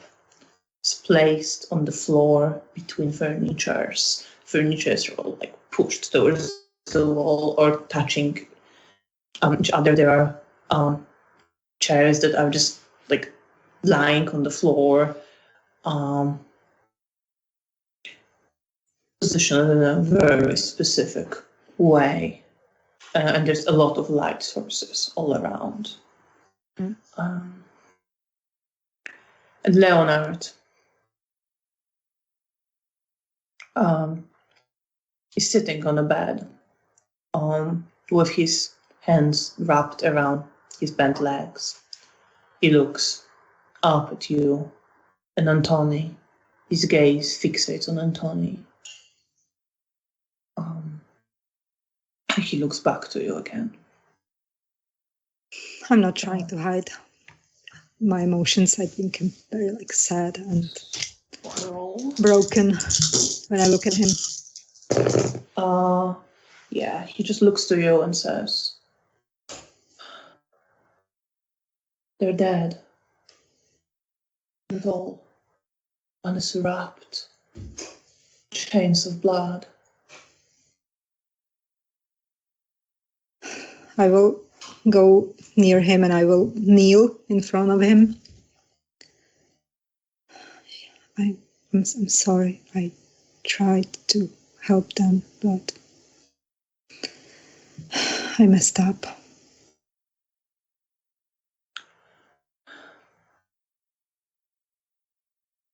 He looks to you. Death was coming their way. And he looks to Antoni. Maybe not. And you see bloody tears start dripping on his face, and he just starts crying, almost having. I will start crying as soon as he starts crying. He hasn't yet realized that he is crying. Yeah. He's still. As soon as I will lost. see the blood tears, my blood tears are. Yeah. I'll Still also lost stop. in something he's seeing, but there are just tears running down his face right now. I will try to reach for his hand, like place my hand on his hand. I'm so sorry. I swear I tried to help them, but I guess I'm so reckless. I misjudged the situation. I wish I saved them all. But what happened is all my fault. And I apologize. I know they meant a lot to you. And Sarah meant a lot to me, and at least she's safe and hopefully will start a new life. Oh. And Tony says, Joanna is safe as well. But you already don't know that, don't you? And Leonard looks to him. And there's his face twists in a sort of weird expression if he's not sure what to feel or struggling against something. And then he just softens and says, I know. Thank you, Antoni.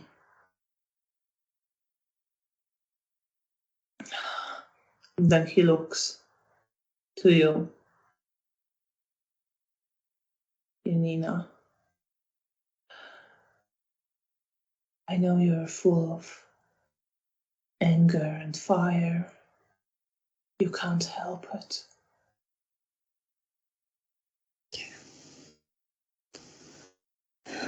I am.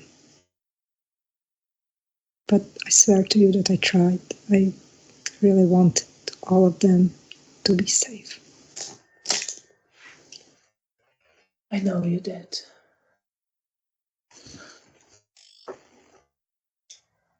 And he's just crying, and he sort of almost realizes now his emotions catch up with him, and he starts sobbing.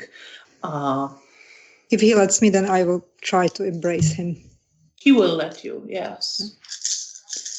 I will cry too, hugging him.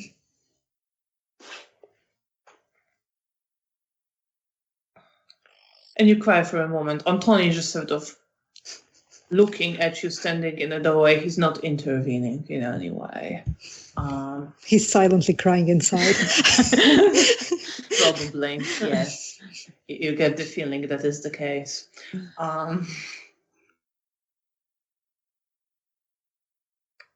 I wish I had his self-control. And you spend a while there crying.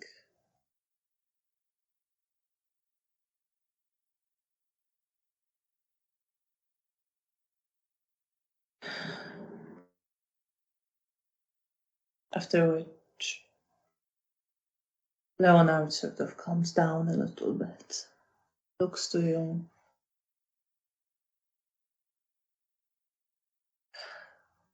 I don't know what to say. I know, I don't know what to say too, because there are some things that just, like, the words won't change anything. No. I should probably. He glances to Antoni. Can I see Johanna?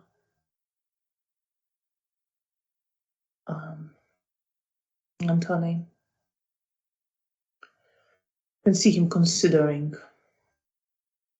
And nods his head. I will bring her over later. To which Leonard responds, thank you. His eyes linger on Antoni a little bit longer. And then he just looks down He wipes some of the blood off his face and then just looks at his hand. And the way it is dripping. Almost transfixed by it.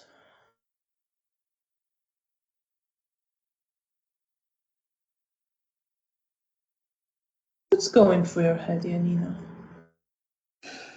Well, as usual, guilt, pain, suffering.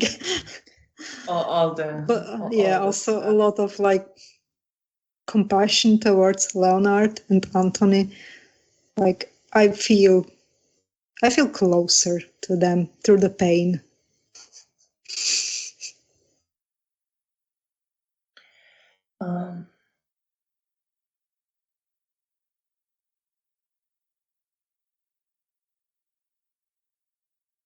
Leonard looks up from his hand after a longer while.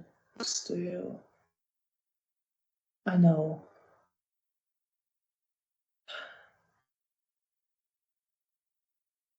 I know you're feeling awful right now. I don't want to add to that. I'm just sorry.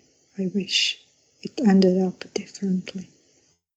And seeing you in pain as well, and Anthony, and just I suppose I never really believed. I suppose I never really believed it would end well. I always believe, but it never does.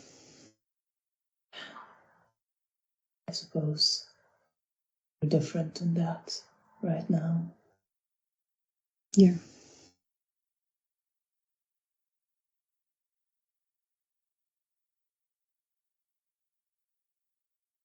If there's anything else I could do for you to ease your pain or make you feel better, just let me know. I don't think much can be done now. Take care of yourself. You of yourself. I hope to see you again. I'm not going anywhere, he says, and he glances to Antoni, and there's this weird twist to his face, but then it softens as he glances to Antoni.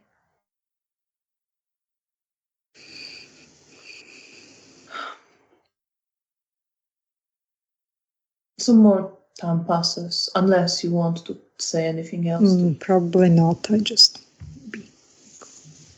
sit there with him, holding his hand, and if he says anything, then I will respond. Else I'll just sit there and glance to Anthony from time to time, because I know we have that meeting with the prince. Yes, and Antoni gives you the time. Leonor doesn't say anything more. Drifts off, just wipes the tears that keep flowing. And at some point, Antoni says, Janina, we should get going. Yes, of course. And I will give Leonard a long hug where I squeeze him and I whisper again that I'm very sorry. He just looks to you and he nods his head. His expression is pretty distant, detached, but the tears keep flowing. I will wipe my own tears into my hands and then my clothes. And then I will go towards Anthony. You go towards Anthony, he closes the door, and you notice that he locks it. And looks to you. You should get cleaned up. Come on. And he leads you upstairs into a hotel, one of the service sort of bathrooms where you can actually wash the blood of your face. I will look at myself in the mirror and wash myself and make my hair a bit more presentable. Maybe after I wash my face, I cry a bit again and then wash it again. Then when I'm ready, I will join Anthony. And you rejoin him, and he starts leading you up the stairs. Bea,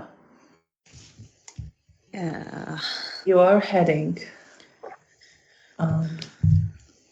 towards Felicia's room.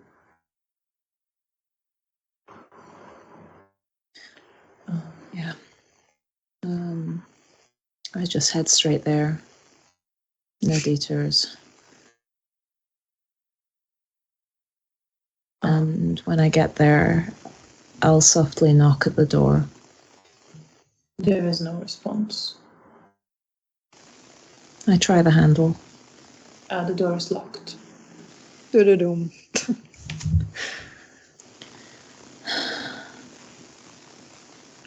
I pull out my cards and pull out a number and try and see if I can determine where Felicia's gone.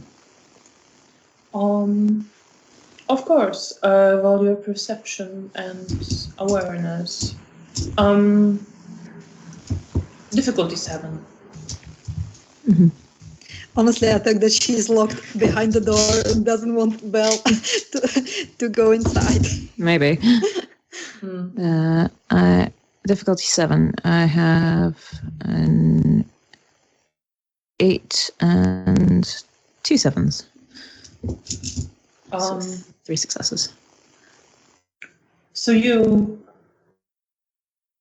pull out a card, and it is a 7 of spades, and the design of 7. For a moment looks slightly like a key to you, and you realize indeed that she is here. She's just locked the door from the inside. You hear steps coming along the corridor, and you see Bruno. Who to you, I'm not sure if you would remember Bruno. Probably a little bit. Looks. I think I maybe get feelings. I maybe don't have a name. And as he's approaching me, I'm sitting with my back against the door, with my arms wrapped around my knees, looking like a small child that's in timeout. That you are. So you see elegantly dressed older man with almost white hair, some wrinkles on his face, walking with a cane, feeling the area in front of him with a cane, but walking with Bruce. Mm-hmm. And he stops as he walks at the exactly right place in front of you and turns to you, and he doesn't quite look at you. He looks somewhere into the distance. His face is directed at the wall. But he says, Beatrice, that's you, isn't it? Yes, sir. I sense something happened with Felicia. Yes, sir.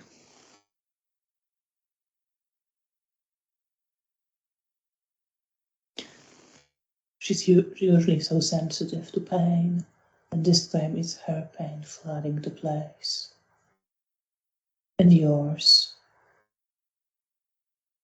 I think there's a lot of it going around tonight.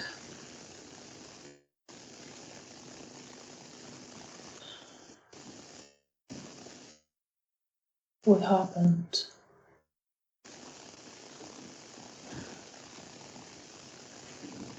I misjudged. And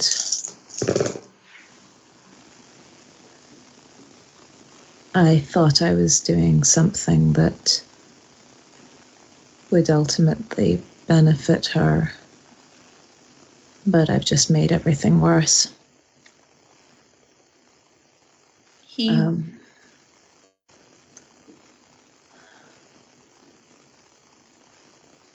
carry on. He moves his head as if he was to look straight at you. You know, he's blind and can't see. But you know also that he senses you through other senses. I look him in the eye. And he says, your mother cares for you and always will. She might just not remember at this particular moment. She will remember. You should maybe give her some space. As he's talking, my eyes slowly drift away from his, and the tears start falling.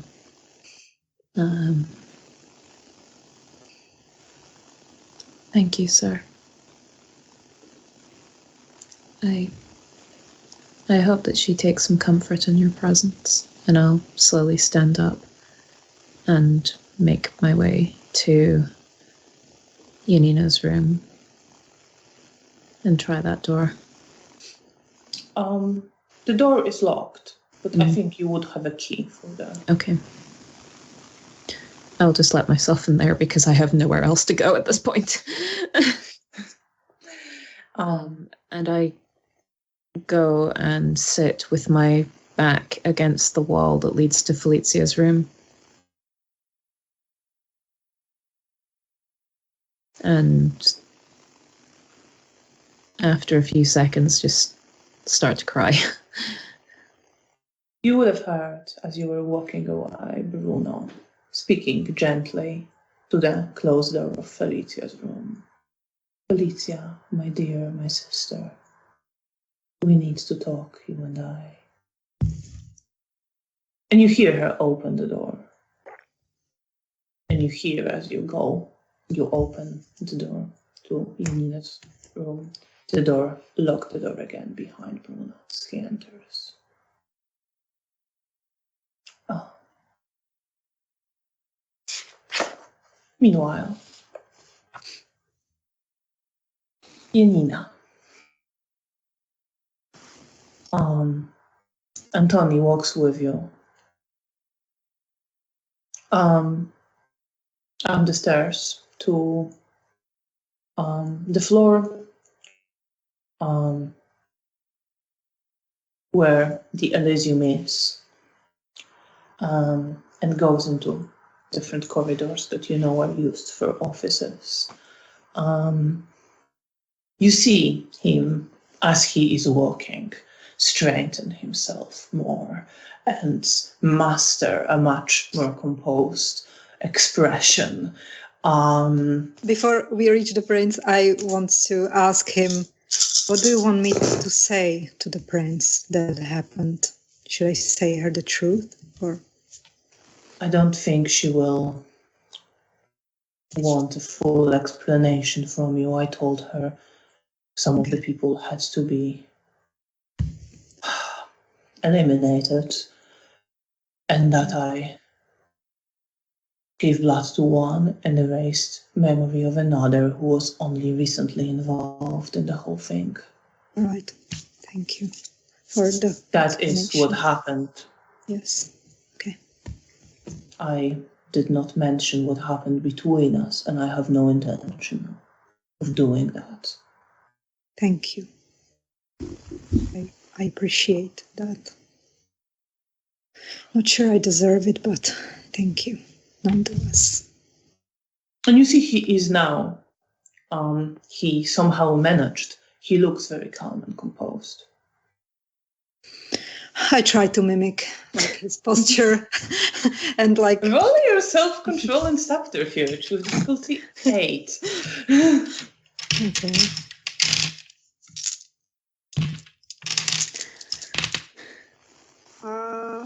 One success. One success. You somewhat there. Like you don't look, it's not the best mask, but you don't look immediately in distress to someone who doesn't look too closely. All right. That's good enough. My response was good enough for a government job. And Antoni leads you to a door and knocks on it. And you see a woman open the door. Unfamiliar to you, she is wearing a quite simple, elegant grey dress and a blazer over it in a darker shade. She has her blonde hair cleaned up.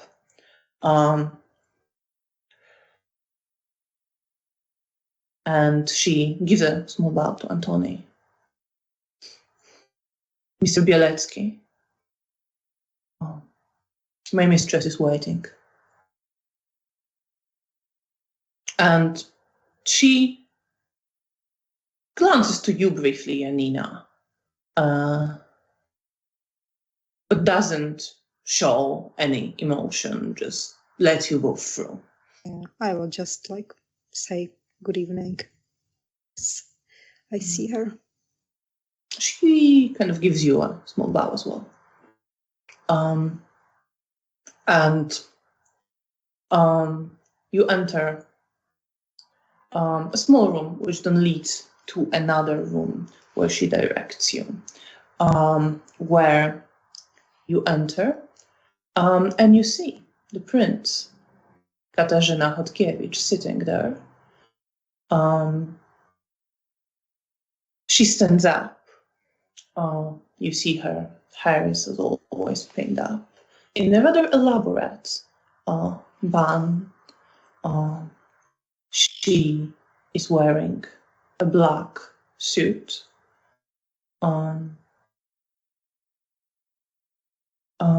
And gives you a small smile as you enter. And you see there is also your primogen, Zygmunt, in the room, who also stands up. He's standing. I think he's been standing. He's standing next to her. He's also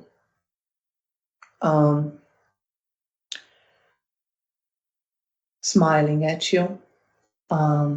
He's dressed as he usually is, also in a suit, in a brown pinstripe pattern.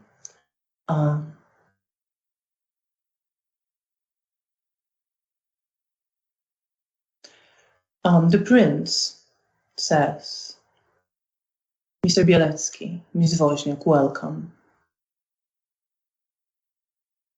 Antoni gives a bow, very low one.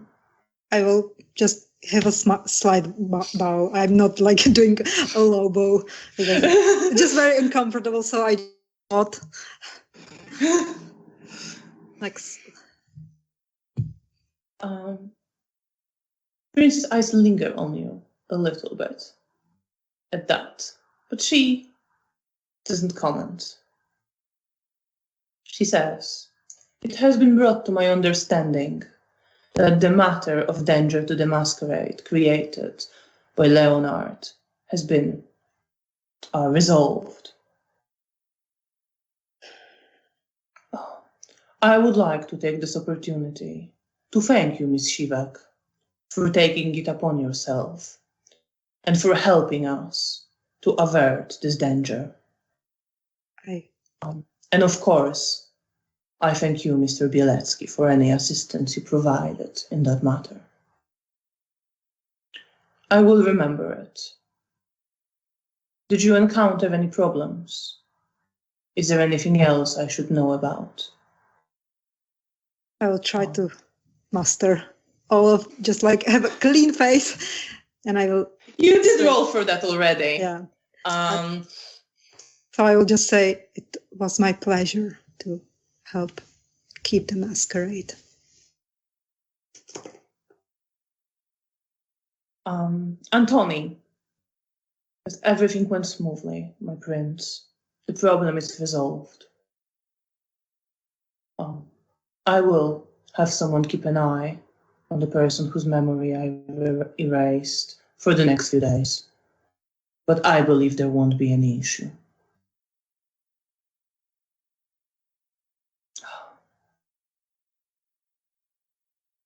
Katarzyna looks to you. I'm glad to hear that.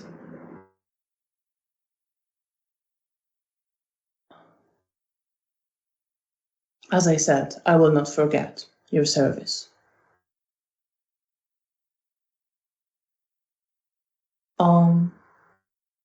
And she sort of turns away a little bit from you, and Antoni kind of puts a hand on you, indicating that you can start going out. Okay. I will make a small bow again and like smile at Zygmunt and leave. And Zygmunt, as you're leaving, you hear Zygmunt say, "My prince, if you'll excuse me, I would like to speak to Janina for a moment." And you hear Katarzyna say, "Of course." And you hear him leave the room after you. Okay. Yeah. Yep. You're sitting there in the room. What are you doing? What are you feeling?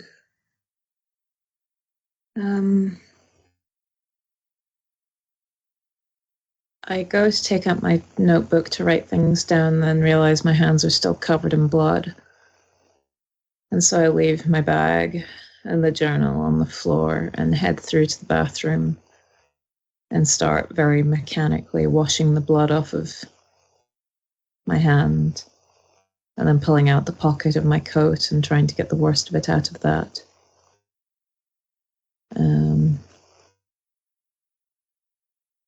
And even after I'm done, I'm kind of occasionally looking at my hand and seeing the long, elongated claws that I saw earlier in the vision.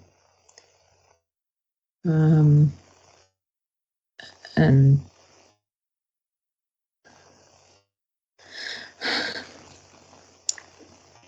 I go back through to the room and I sit back down on the floor and I take up my journal and start writing.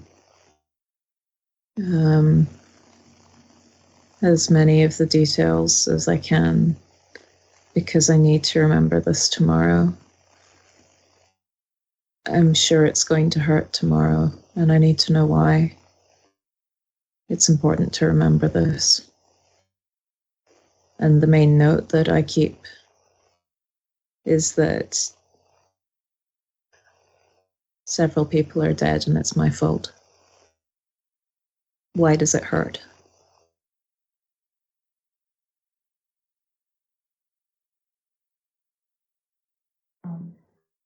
And you sit there, writing.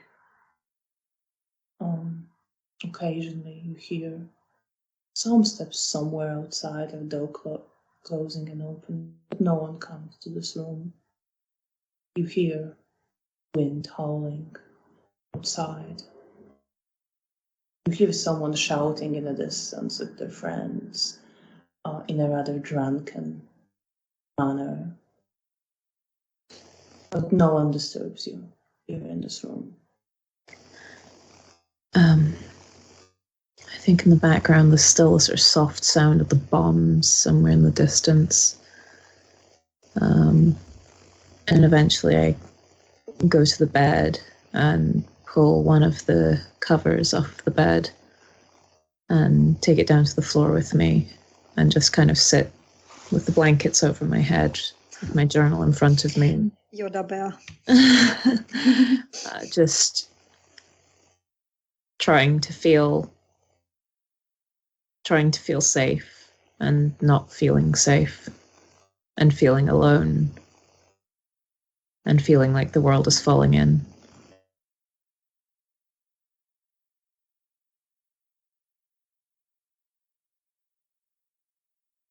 Meanwhile, Janina. Zygmunt follows you out. Okay, if I notice like that he's behind me, even before he like says my name, I will probably stop and just look around. Yeah, he comes up to you. Antoni looks at him as well. He just gives him a smile. Antoni, I won't keep you here. I know you have important business to attend to. Please let me speak to Janina. Antoni just gives a bow. Again, a very low one. At which Zygmunt just smiles, almost finding it cute, you think. And Antoni says, of course, Primogen. And leaves along the corridor, and Zygmunt gestures to you. Come, Janina. We haven't spoken in a while. Yes. And I will follow him. And he leads you to his study, where you've been before, and sits in an armchair, gesturing to another chair where you can I will sit there. I'm probably like,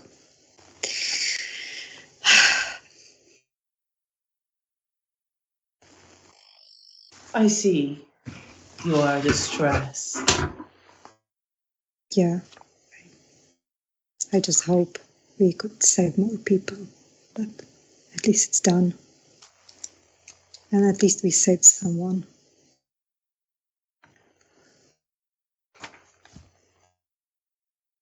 What happened? You look like someone who needs to talk about this.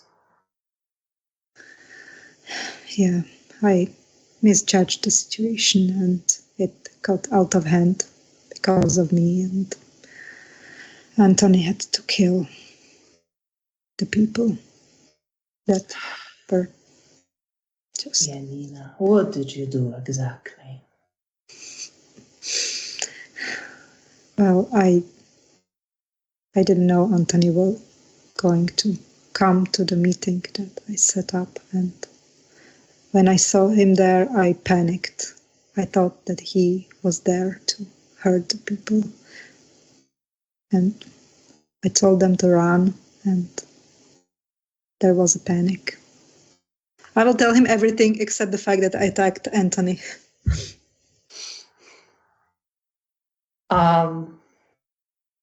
He sort of looks at you. You panicked. And what did you do in your panic?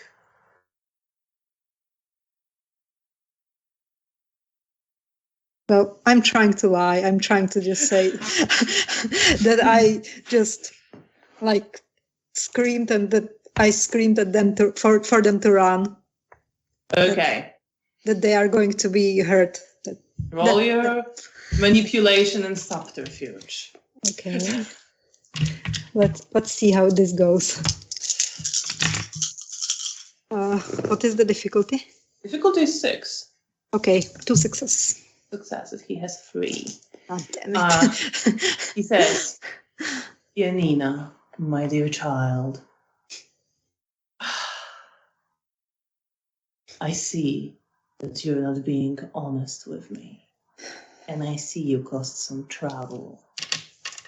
I did. Never mind if you don't want to talk about this.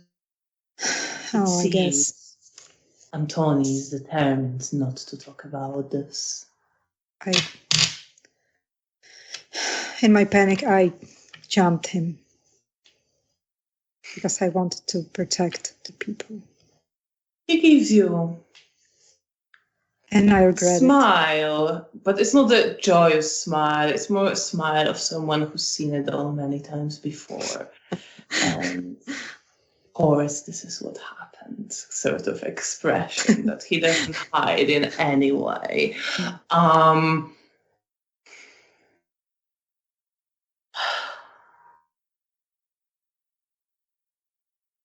I see you are devastated, so I take it you drew conclusions from your actions. I did. He's a good man, and I misjudged the situation. I know it hurts him too, and I wish I hadn't done this. He's a decent one, and he smiles a bit more, almost playfully, for a vengeful. Yeah. he just told me that he doesn't want to tell Prince what happened, so I didn't tell it, as he didn't want to. But I mean, I don't deserve the kindness from his side, but I'm thankful. Well, I for one am glad that he chose the course he chose. Otherwise, I would have to do an awful lot of talking to get you out of trouble. I know. And he's just smiling at you, like a bit amused, but there is still like compassion and understanding there. I know, I don't know, I always cause trouble, even when I really try to do what I think is right. I guess that's what our clan does. We don't really think before we leap, in most cases. You are certainly Full of different. many, but don't let the thing that other tells about us define you. Yeah. It is, in fact, possible to stop and think, even as a member of our clan. Well, you're and doing he's well. smiling just with amusement at that. Well, you're doing certainly well for yourself. Well, I have my turbulent youth long behind me. Well, maybe if I will live long enough, I might also grow more as a person. I would like to see you grow. I know you have a great potential. Thank you. Try thinking about it this way. You can always choose violence later. Why make it the first option? Yeah, I mean, in this case, it would certainly be more wiser. I just really panicked because I cared for one of the people there. And I don't know, in my panic, I thought that Anthony's there to hurt them.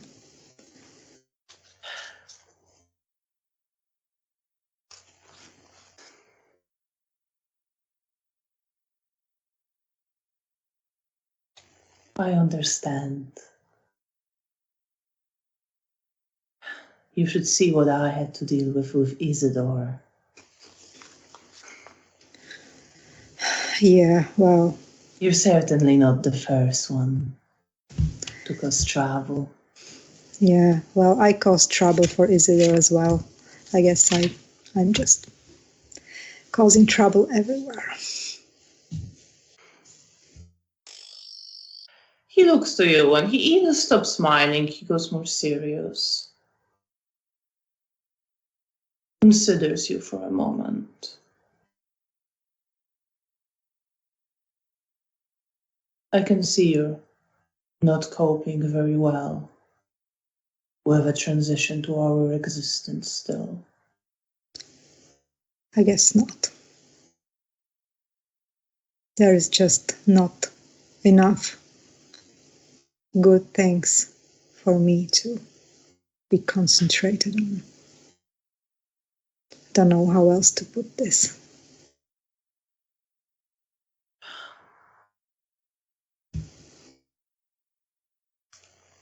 Janina, come see me at my workshop tomorrow. We'll discuss whatever you want about our condition. I'm afraid now I need to get back to the prince. Of course. Thank you for your time. But maybe some of the things I can show there can spark your interest. And as you focus on your intellectual pursuits, you will find it easier to focus in other areas of your life. Thank you for this offer. I will gladly use it and go and see you tomorrow. I will be here early tomorrow night. Then I will move to my workshop if I'm not here. And you can't find me. Find Nastya. She will take you there. Okay.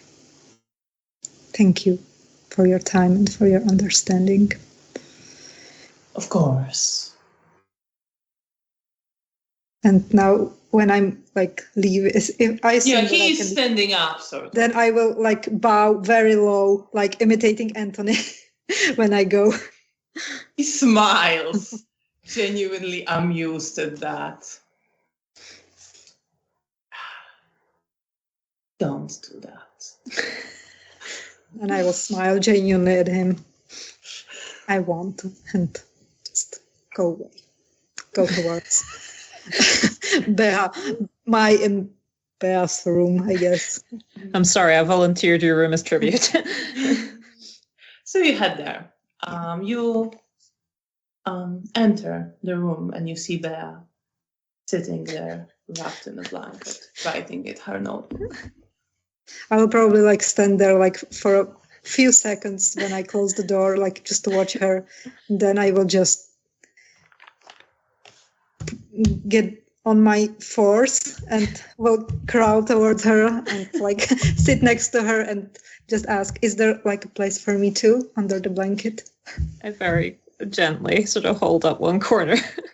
And I will swoop in and just like curl next to Bea.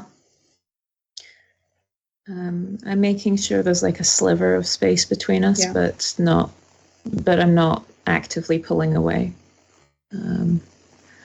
And yeah, I'm just writing. I think by this point I've probably finished writing in the journal, and it's kind of hanging loosely from my hands.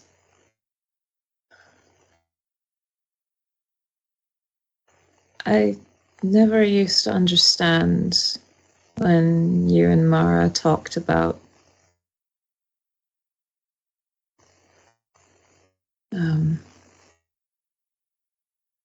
feeling bad about these sorts of things. I don't know. Well, God, I guess God, it feels awful. it does, I guess. It does, but also it makes you feel closer to being a human. And I feel that feeling pain is better than just not feeling nothing. I don't know. I think at this point I'd rather nothing. If I could take it away from you, I would. I'm sorry you feel that way. I don't know. I don't know that.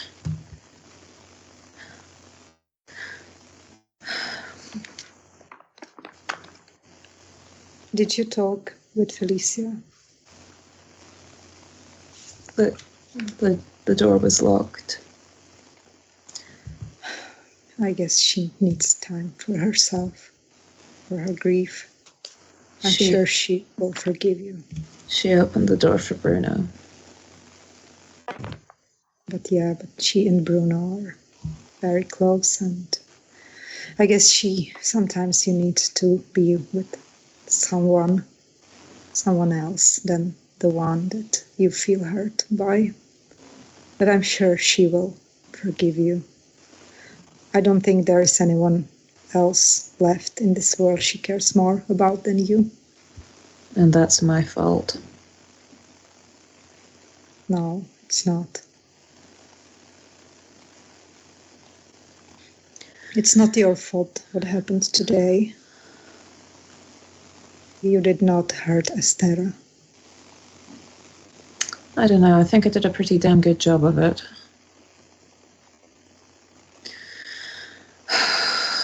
Whatever. I just kind of scrubbed my face. It doesn't matter. She's dead. Yeah, she's dead. And those people that I wanted to protect are dead too. Yes, there is nothing we can do. How How did your chat with Anthony go? Well, it went all right. He's such a good man. I mean, I don't think Camarilla deserves him, to be honest. He told me that he doesn't want to tell the prince what happened between us. So that's that. He also took me to the prince because she wanted to see me. But that was very uneventful. Like, she thanked me and I just stood there like trying to not say too much and pretend that I care about Camarilla and that it was such a pleasure to save the Masquerade. Yes, I can almost imagine the cutting tone you might have had. Well, I try my best not to do anything stupid, but so I guess it went well. I chatted with Zygmunt.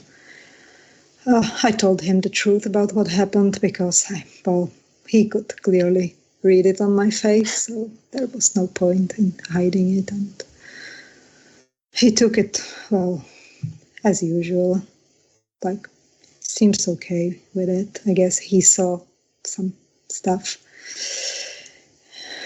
Him being Bruja himself, I guess he has a lot of understanding.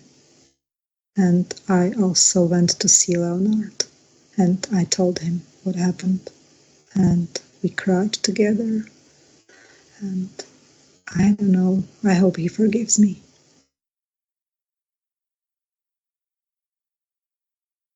So yeah, a lot of socializing for my night. Your favorite thing. Yeah. What about you and Cornelia? I gave her the rundown of what happened, I guess. I didn't explain everything. I didn't want to go into too many details, but I hope the man is going to be okay. Ah, you mean it was Clemens? Clemens who That sounds about tabularized him? right. I think so.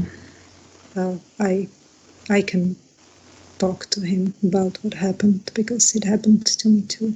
So if I see him, maybe I could, well, I mean, offer some shared pain.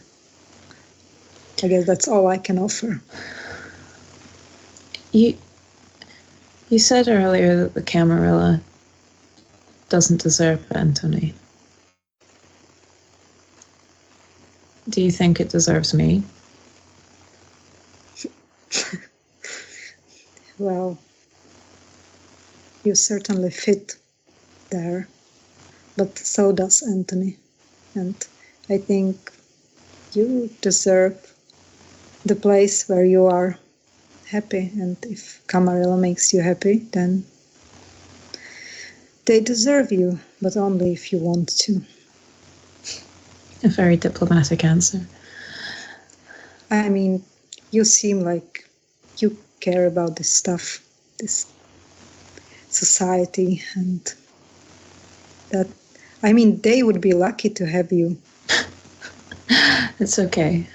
I don't know. I thought it would be, I don't want to say easy, because that's not what I mean, but I didn't think that doing what I thought was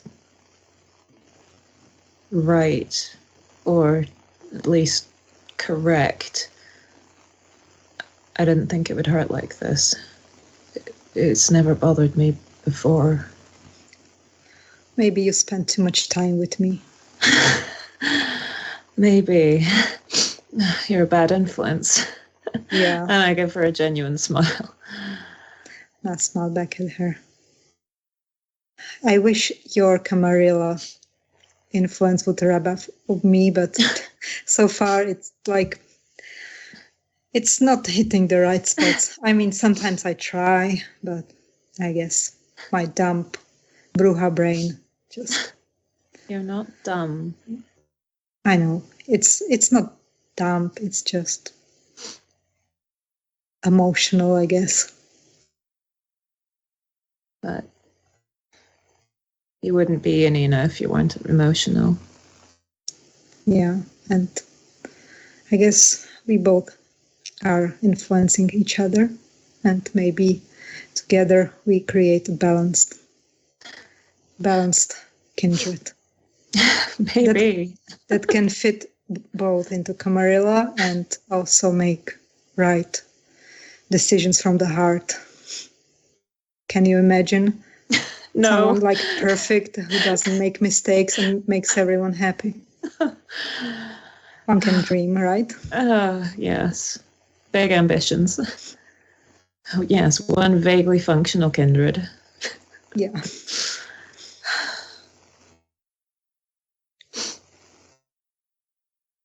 But I'm really bad. Please don't feel guilty, because I forgive you for that call. I know you did it with your best intention, and you are now feeling bad for it, and that is what it's supposed to be. But it doesn't have to. You don't have to beat yourself over it. Like, just remember that it happened and how it made you feel, but don't dwell on it, because I love you and you're my sister, and I know that what you did with the best intention.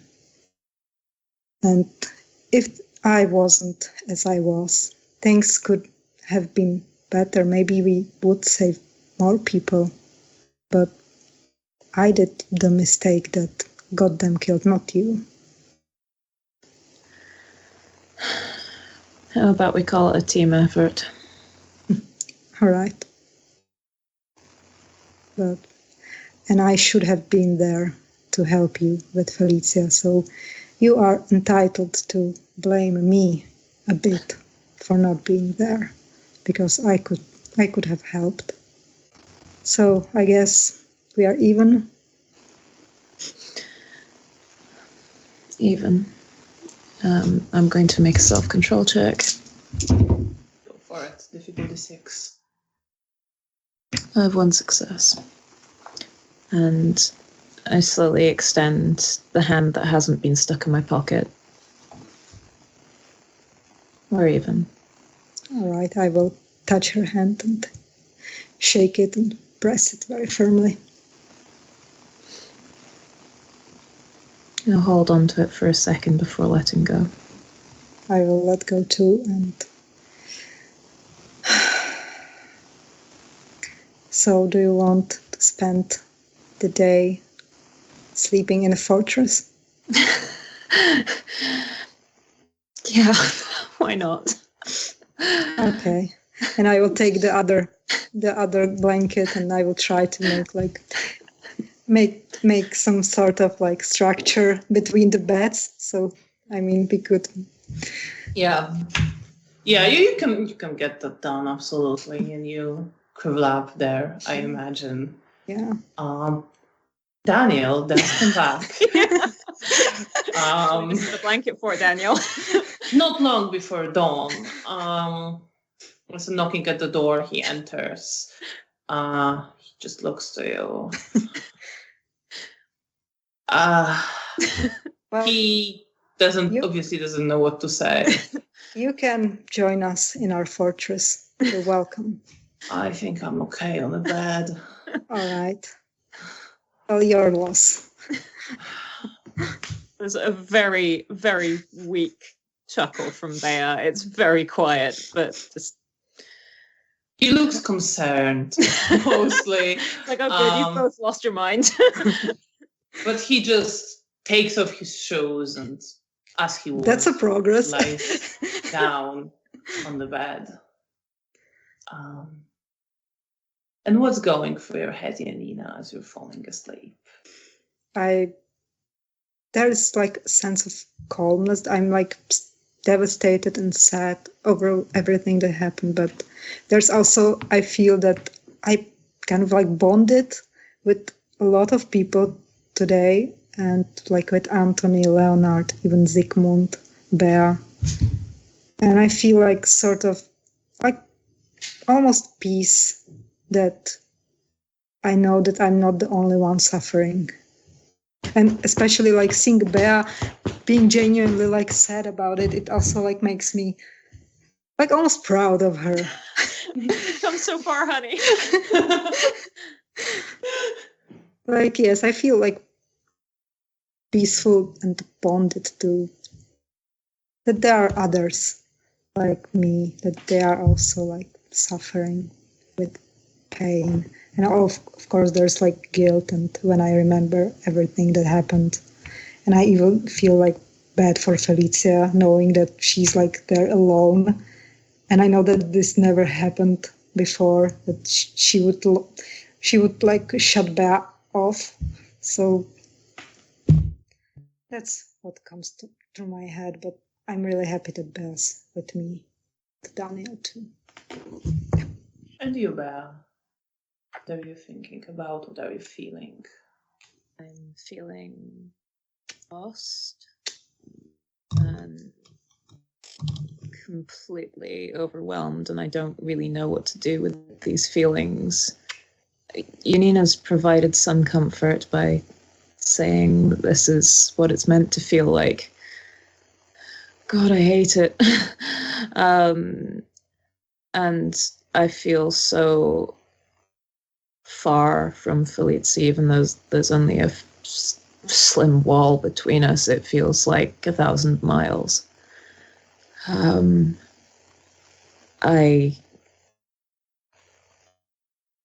I don't know what to do, and if I lose her, that feels utterly devastating. And you both fall asleep. Sunrise. So I think I'm going to ask you, given your character's emotional state, do you think you regain willpower that night? No. Really not. Yeah, I don't No. think so. All right then. But I desperately need it because I have one. Okay. But you know, I figured I ask how you feel on that matter. That's fair. But you can subtract blood for the night. Oh, rough. Oh, that's rough. Well, I have 4 blood right now, so it's not looking Amazing. good. Please do not How much Diablo-rize me. do you have there? Good news, also 4. Wonderful. One more Yeah. thing left to do is for Bea to make a nightmare check. Let's see Well, what I'm I got. keeping my fingers crossed, but you know, Difficulty if is she's 7. gonna have nightmares, I understand it. I have 1 success. I'm okay. All right, you're all right. It's just pain then. Just pain. Just pain. It's just pain. Janina, you are the first one to wake up. How? Okay. Um, I will look at Bea. Look at Bea. If she's like calm sleep, then I will let her slumber. She's mostly calm. She shifts a little bit in her sleep. And maybe like but it's watch her for a nothing bit. like what you've seen before. And you are feeling hungry as you're looking at Bea and observing her. Okay. I'm not going to make you roll for that, but the thought crosses your mind of Bea as a person being there. Oh, I feel disgusted by this thought, and I just like shake my head, and I will try to, as soon as I will realize this thought, I will get myself out of the fort and just like go sit on the bed, on the other bed than Daniel is, and just look from the window, waiting for them to wake up. You see it is raining like sort of light rain, almost like a bigger downpour that is no ending outside. But you see the droplets just on the window dripping down.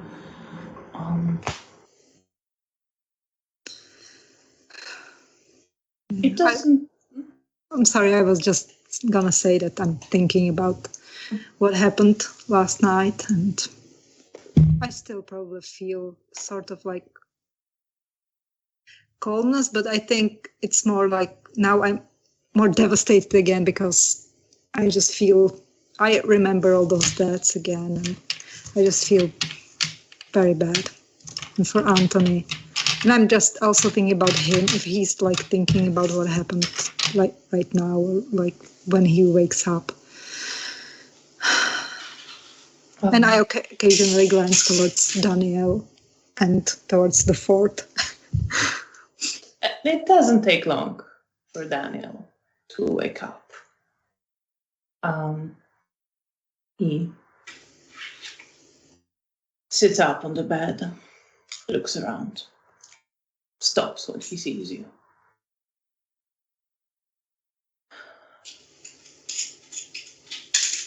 Hey. Hey, how are you holding up? Well, I guess fine. Once again, I did a pretty stupid thing. People died and I'm getting away with it. Because Anthony has a soft heart, I guess. I wouldn't exactly ascribe that to him.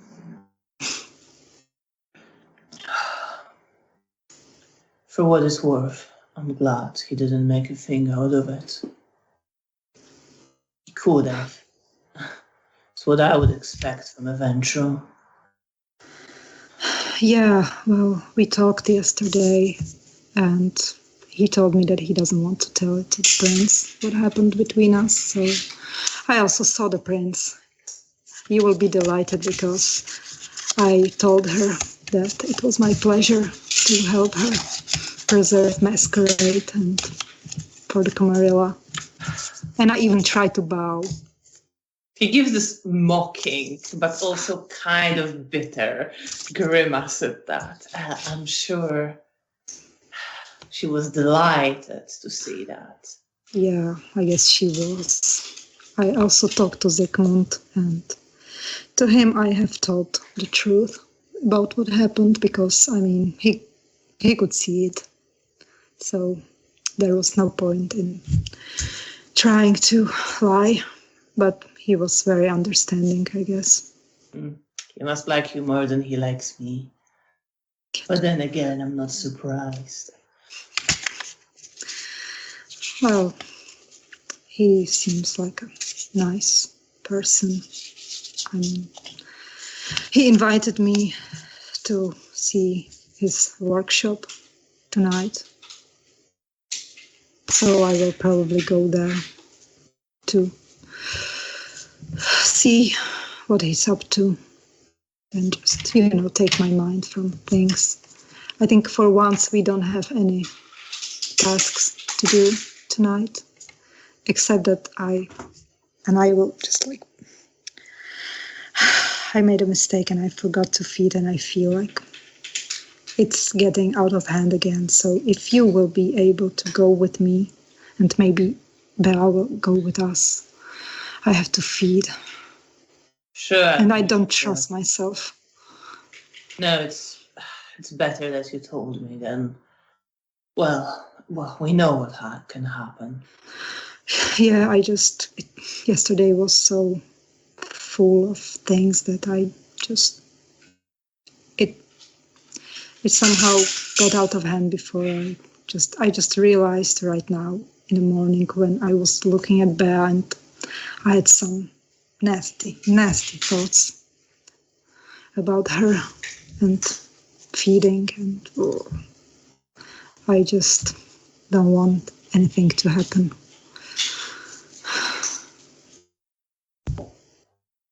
Well, I can I can accompany you. Thank you. Not an I hope. issue. Hopefully, it will not be as such a grim and eventful thing like yesterday. I promise. One night I want to take you somewhere nice. That's a very sweet sentiment, but I don't know. I think I settle for not more shitty than usual. Yesterday was significantly shittier than usual. Yeah, Though. I think my calendar, if I marked every shitty day, night in the last couple of weeks, it would be pretty full. Fuck. I guess here we are. Yeah. What have you been up to yesterday when we came back? I talked to Isidore and Zoya. She hates your guts, by the way. Yeah, I'm not surprised, and I deserve that. Yeah, well, I guess it is what it is. Yeah. Isidore is slowly healing.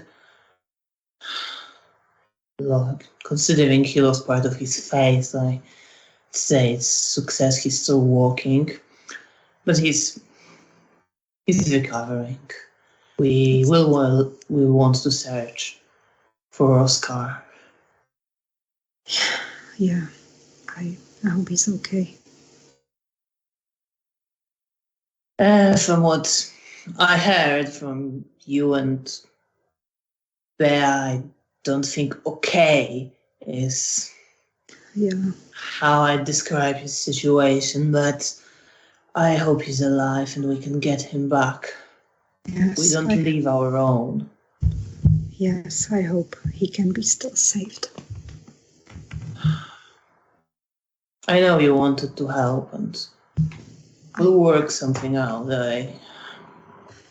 Yeah, I understand that Zoya and Isidore don't want me around to help, but if you find a way for me to help, I will happily. I'll talk to them. They're not...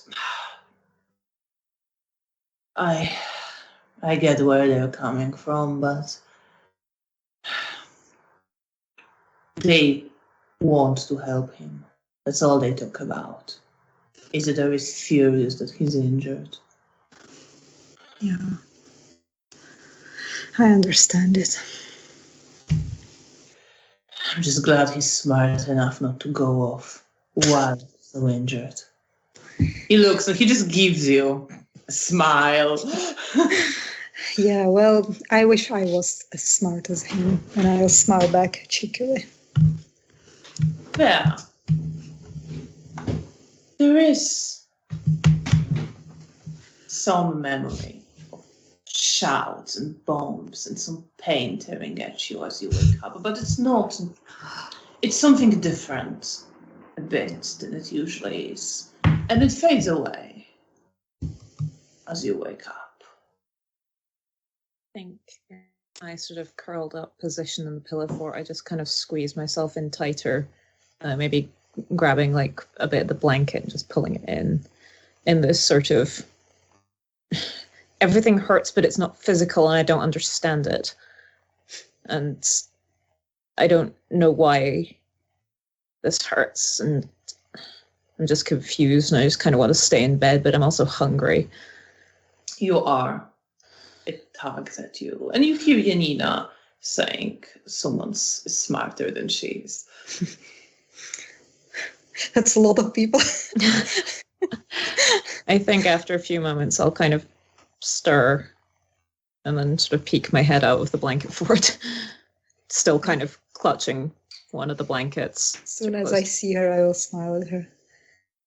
Good evening, darling. Hi. Daniel just nods at you. I look a bit confused at the blanket fort in the room. We did that yesterday. Oh. Okay. And then I just sit there sort of looking a bit lost and confused for a while, just still not quite processing what's happened.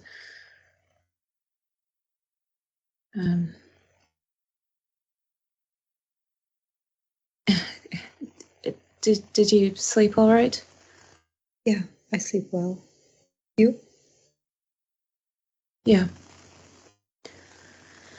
Yeah. Are you all right? My eyes briefly flick to Daniel and then back, and I just kind of nod my head. It's just hungry is all. Yeah, same.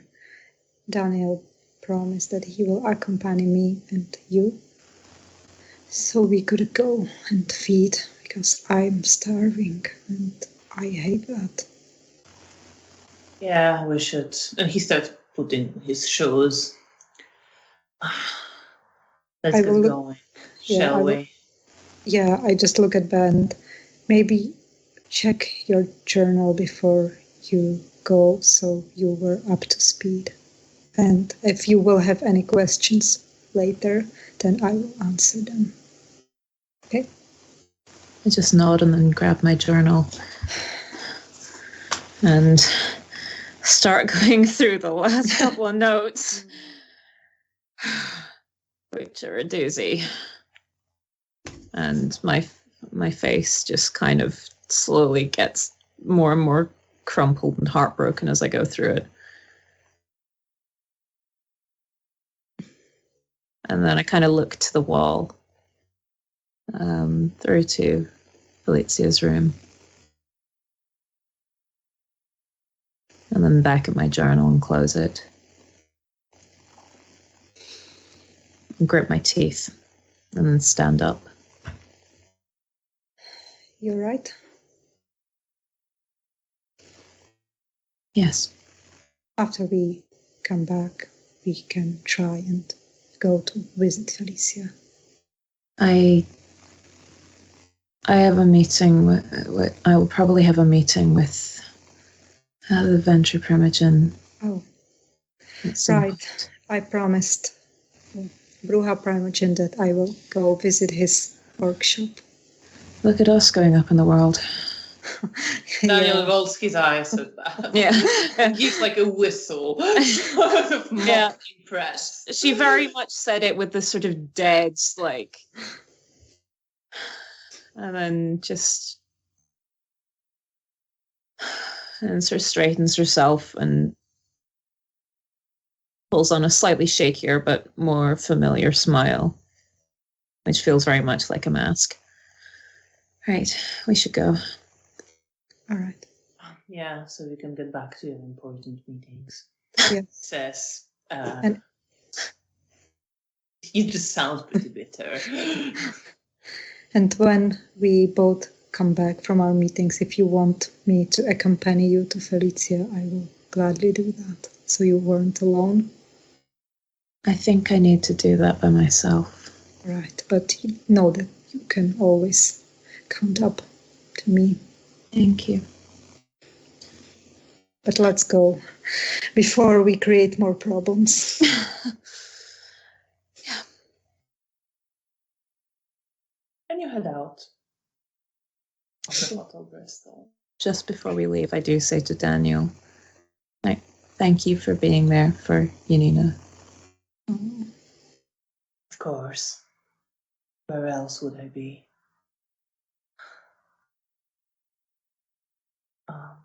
And you head out into the slight drizzle that is slowly stopping right now. Daniel says we should probably go for a little bit of a walk before we do this. And he leads you towards Poniatowski Bridge, but then turns right as you're walking towards the bridge and starts going up in one of the streets going down, and then starts looking for someone. And I assume you are as well. Yeah. So roll your wits and alertness. Difficulty is 7. No. No. I have No. 3 successes. You have 3 successes, okay. Between you and Daniel, you first locate a young woman who is walking down the street. She turned from a street into your street and is just heading with her back to you now. She looks fairly elegantly dressed and is walking quite calmly. Okay. I feel a bit of like unease, because I feel hungry and I know that she's like the perfect prey that is here, but also there is like part of me that worries that I will hurt her, but then I will force myself and glance to Daniel and I try to call myself that he's here and that he can help me if it will come to it, and then I will wait for her to pass me, and as soon as she passes me, I will turn around and try to grab her from behind. Yeah, I mean, she's ahead of you, but you can sort of start walking faster, get ahead of her and do that. Okay. And yeah, I assume you can overpower her fairly easily, and you bite into her neck. Yum, yum, yum, yum. And a wonderful taste fills your mouth.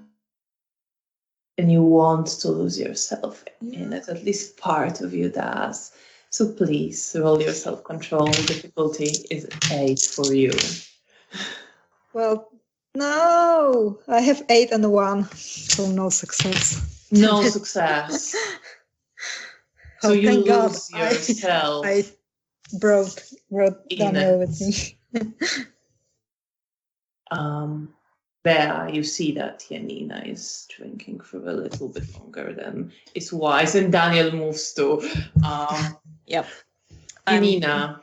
Roll your strength, potence roll, and Bea do the same, and I'm gonna roll for Daniel as well.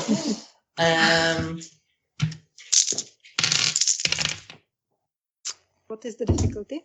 A 6. I have no success.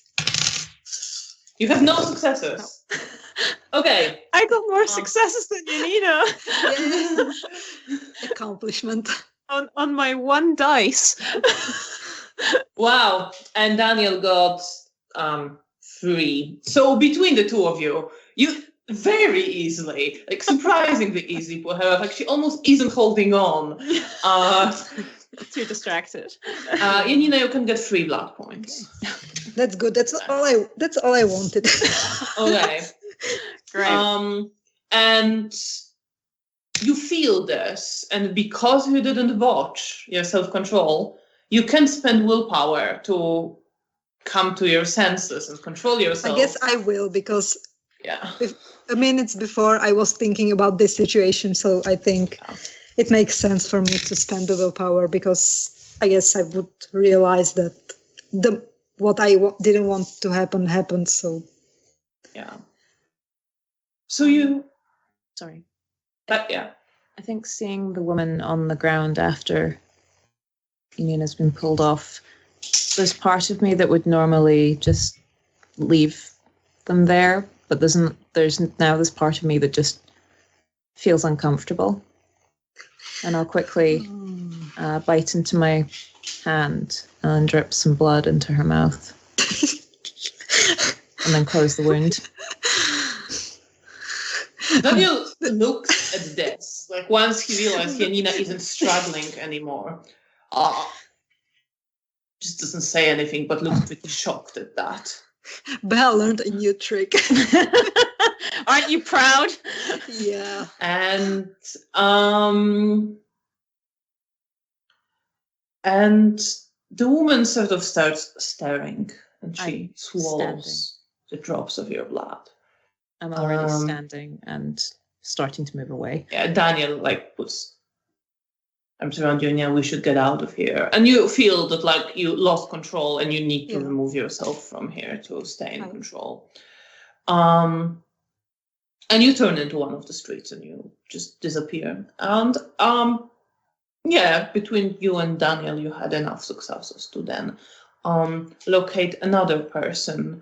You see a young man. He is walking towards you, hands in his pockets of a coat. The coat looks kind of shabby. He's just humming some tune to himself and like slightly, not quite dancing, but just sort of swaying as he walks to the tune that he's humming, clearly lost in his own world. Sounds like me.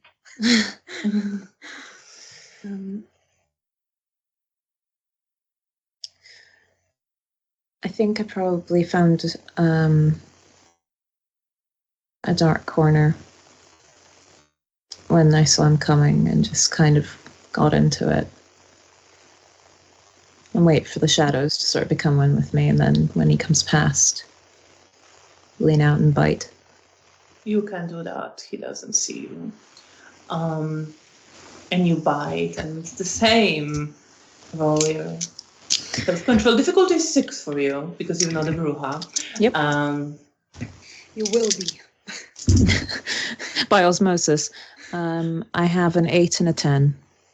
Yes, you stay in control. You feel the wonderful taste of Vita, and you want more on some level, but you are able to control yourself. How much do you take? 2. 2.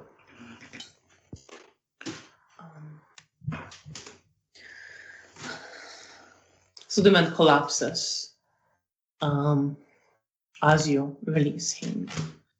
And he gives out a groan and is clearly dazed. And Daniel is just pulling you away. I'm already moving. I'm moving with him. Yeah. I think the moment he touches me, I do flinch. But I walk with him. Yeah, he kind of doesn't notice that at this moment. He just wants to get you out of the scene. Yeah. He doesn't have to encourage me. Yeah. It's so unusual like for some him. Others. Yeah. You know, he spent quite a lot of time hunting with Janina. Yeah, that's fair.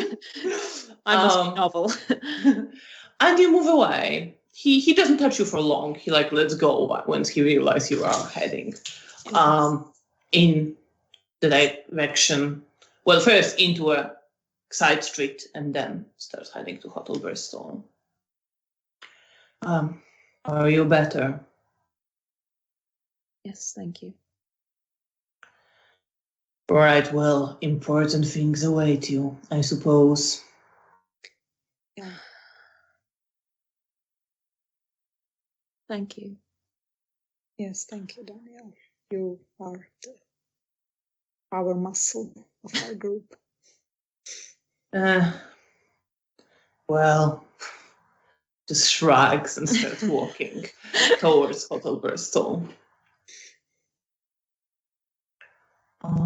And you get back.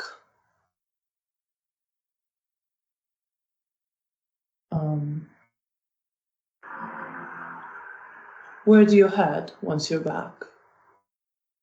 I think briefly head back to the rooms to tidy up a little bit because I'm probably still in a bit of a state. But then go to Elysium. Yeah, I will also go look for Zygmunt.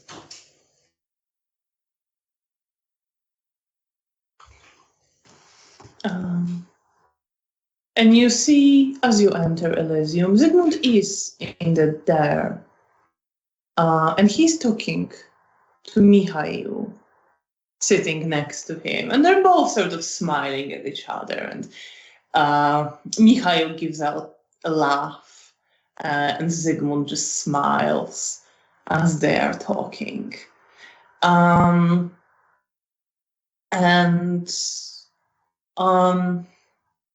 You see Cornelia is there as well. And she starts heading towards you, Bea. And comes up to you. Miss Wozniak, are you ready to go? Yes, I am. Thank you. And I give her a very practiced smile. She sort of glances briefly to you, Janina. I will nod to her. Let's go then. I will look at her. Good luck. And smile at her. You too. And I'll turn to follow Cornelia. And while I'm waiting, I will just look for someone that I have some pleasant feelings like Raquela, Bruno, or some Nosferatu. Raquela is there. Bruno isn't. Then I will go towards Raquela. She smiles at you. I heard what happened. What do you mean? There are so much things that happened. Yeah. How is she? Oh, she's holding Did up. anything else happen? And she looks alarmed. Oh, honey. No, nothing that should concern you for the moment. Everything's fine. She doesn't look very convinced by it. She looks more skeptical in anything, but she doesn't press you. Maybe later I will talk to you somewhere else. Right, but if there is something that is dangerous, you will let me know, right? No, nothing dangerous. Dangerous things are past. Everyone's safe and fine. It was just yesterday was a hard night, that's all. But Bea's holding up quite well. I'm glad to hear that. I know my sire is very concerned about this. Well, I heard. Come back, he stayed with Felicia for the whole day. Yeah, I guess it would do her good to stay with his company. I hope so. How have you been? Well, as usual with me,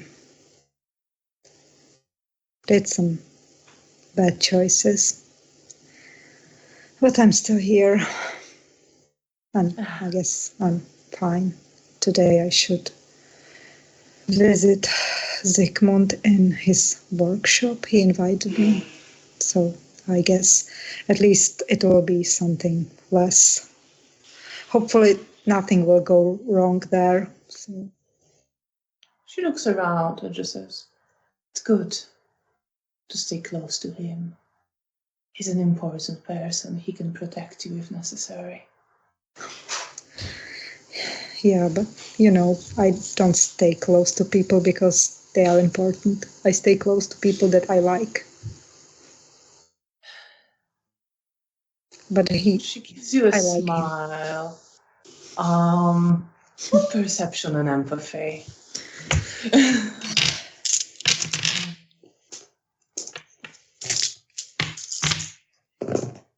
What is the difficulty? 6. I have 3 successes. 3 successes.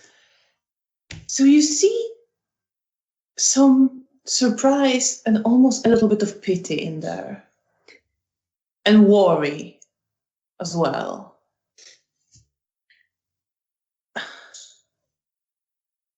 I don't say anything, I just smile. I learned my lesson. I'm not going to discuss things like this here. And she just says, well, in that case, I hope you like Zygmunt.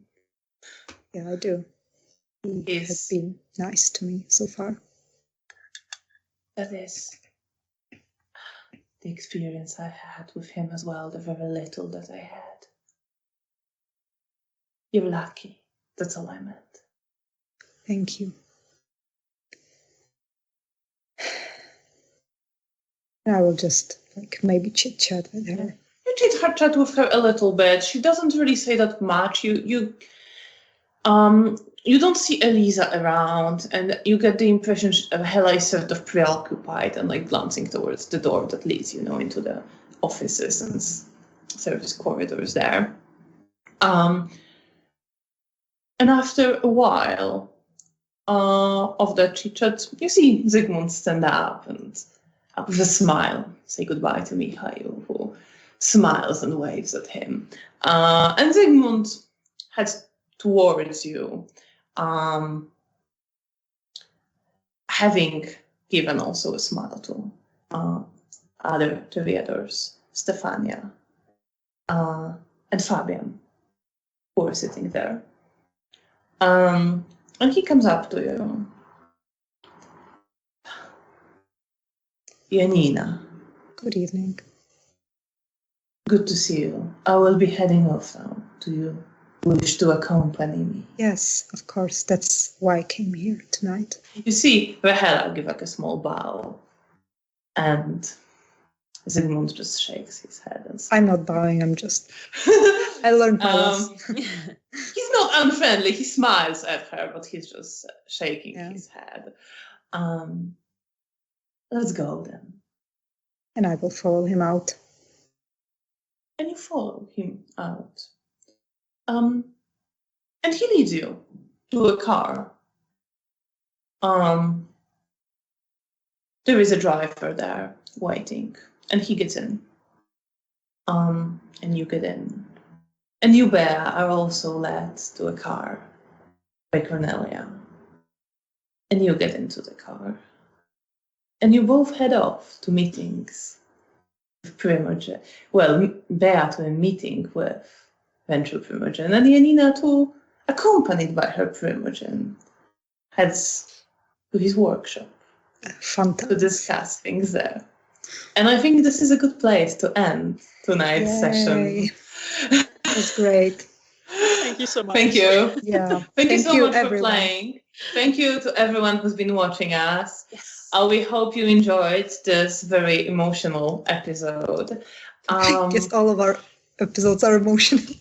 Yes, but some are more than others. Tonight it was a lot of, and I loved all of it.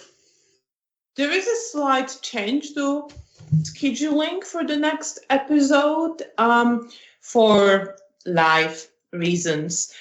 We decided to move it forward to next week. That will be the 22nd of March.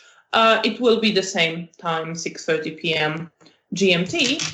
And after that, we will be back to what would have been a regular schedule. So there will be then a little bit longer break between episodes. But we will be back next week, and I hope to see you with us.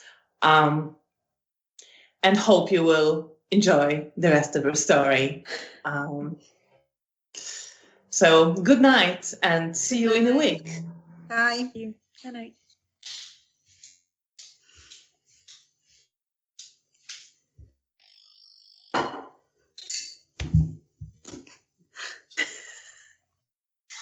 Dramatic Are pause. we off?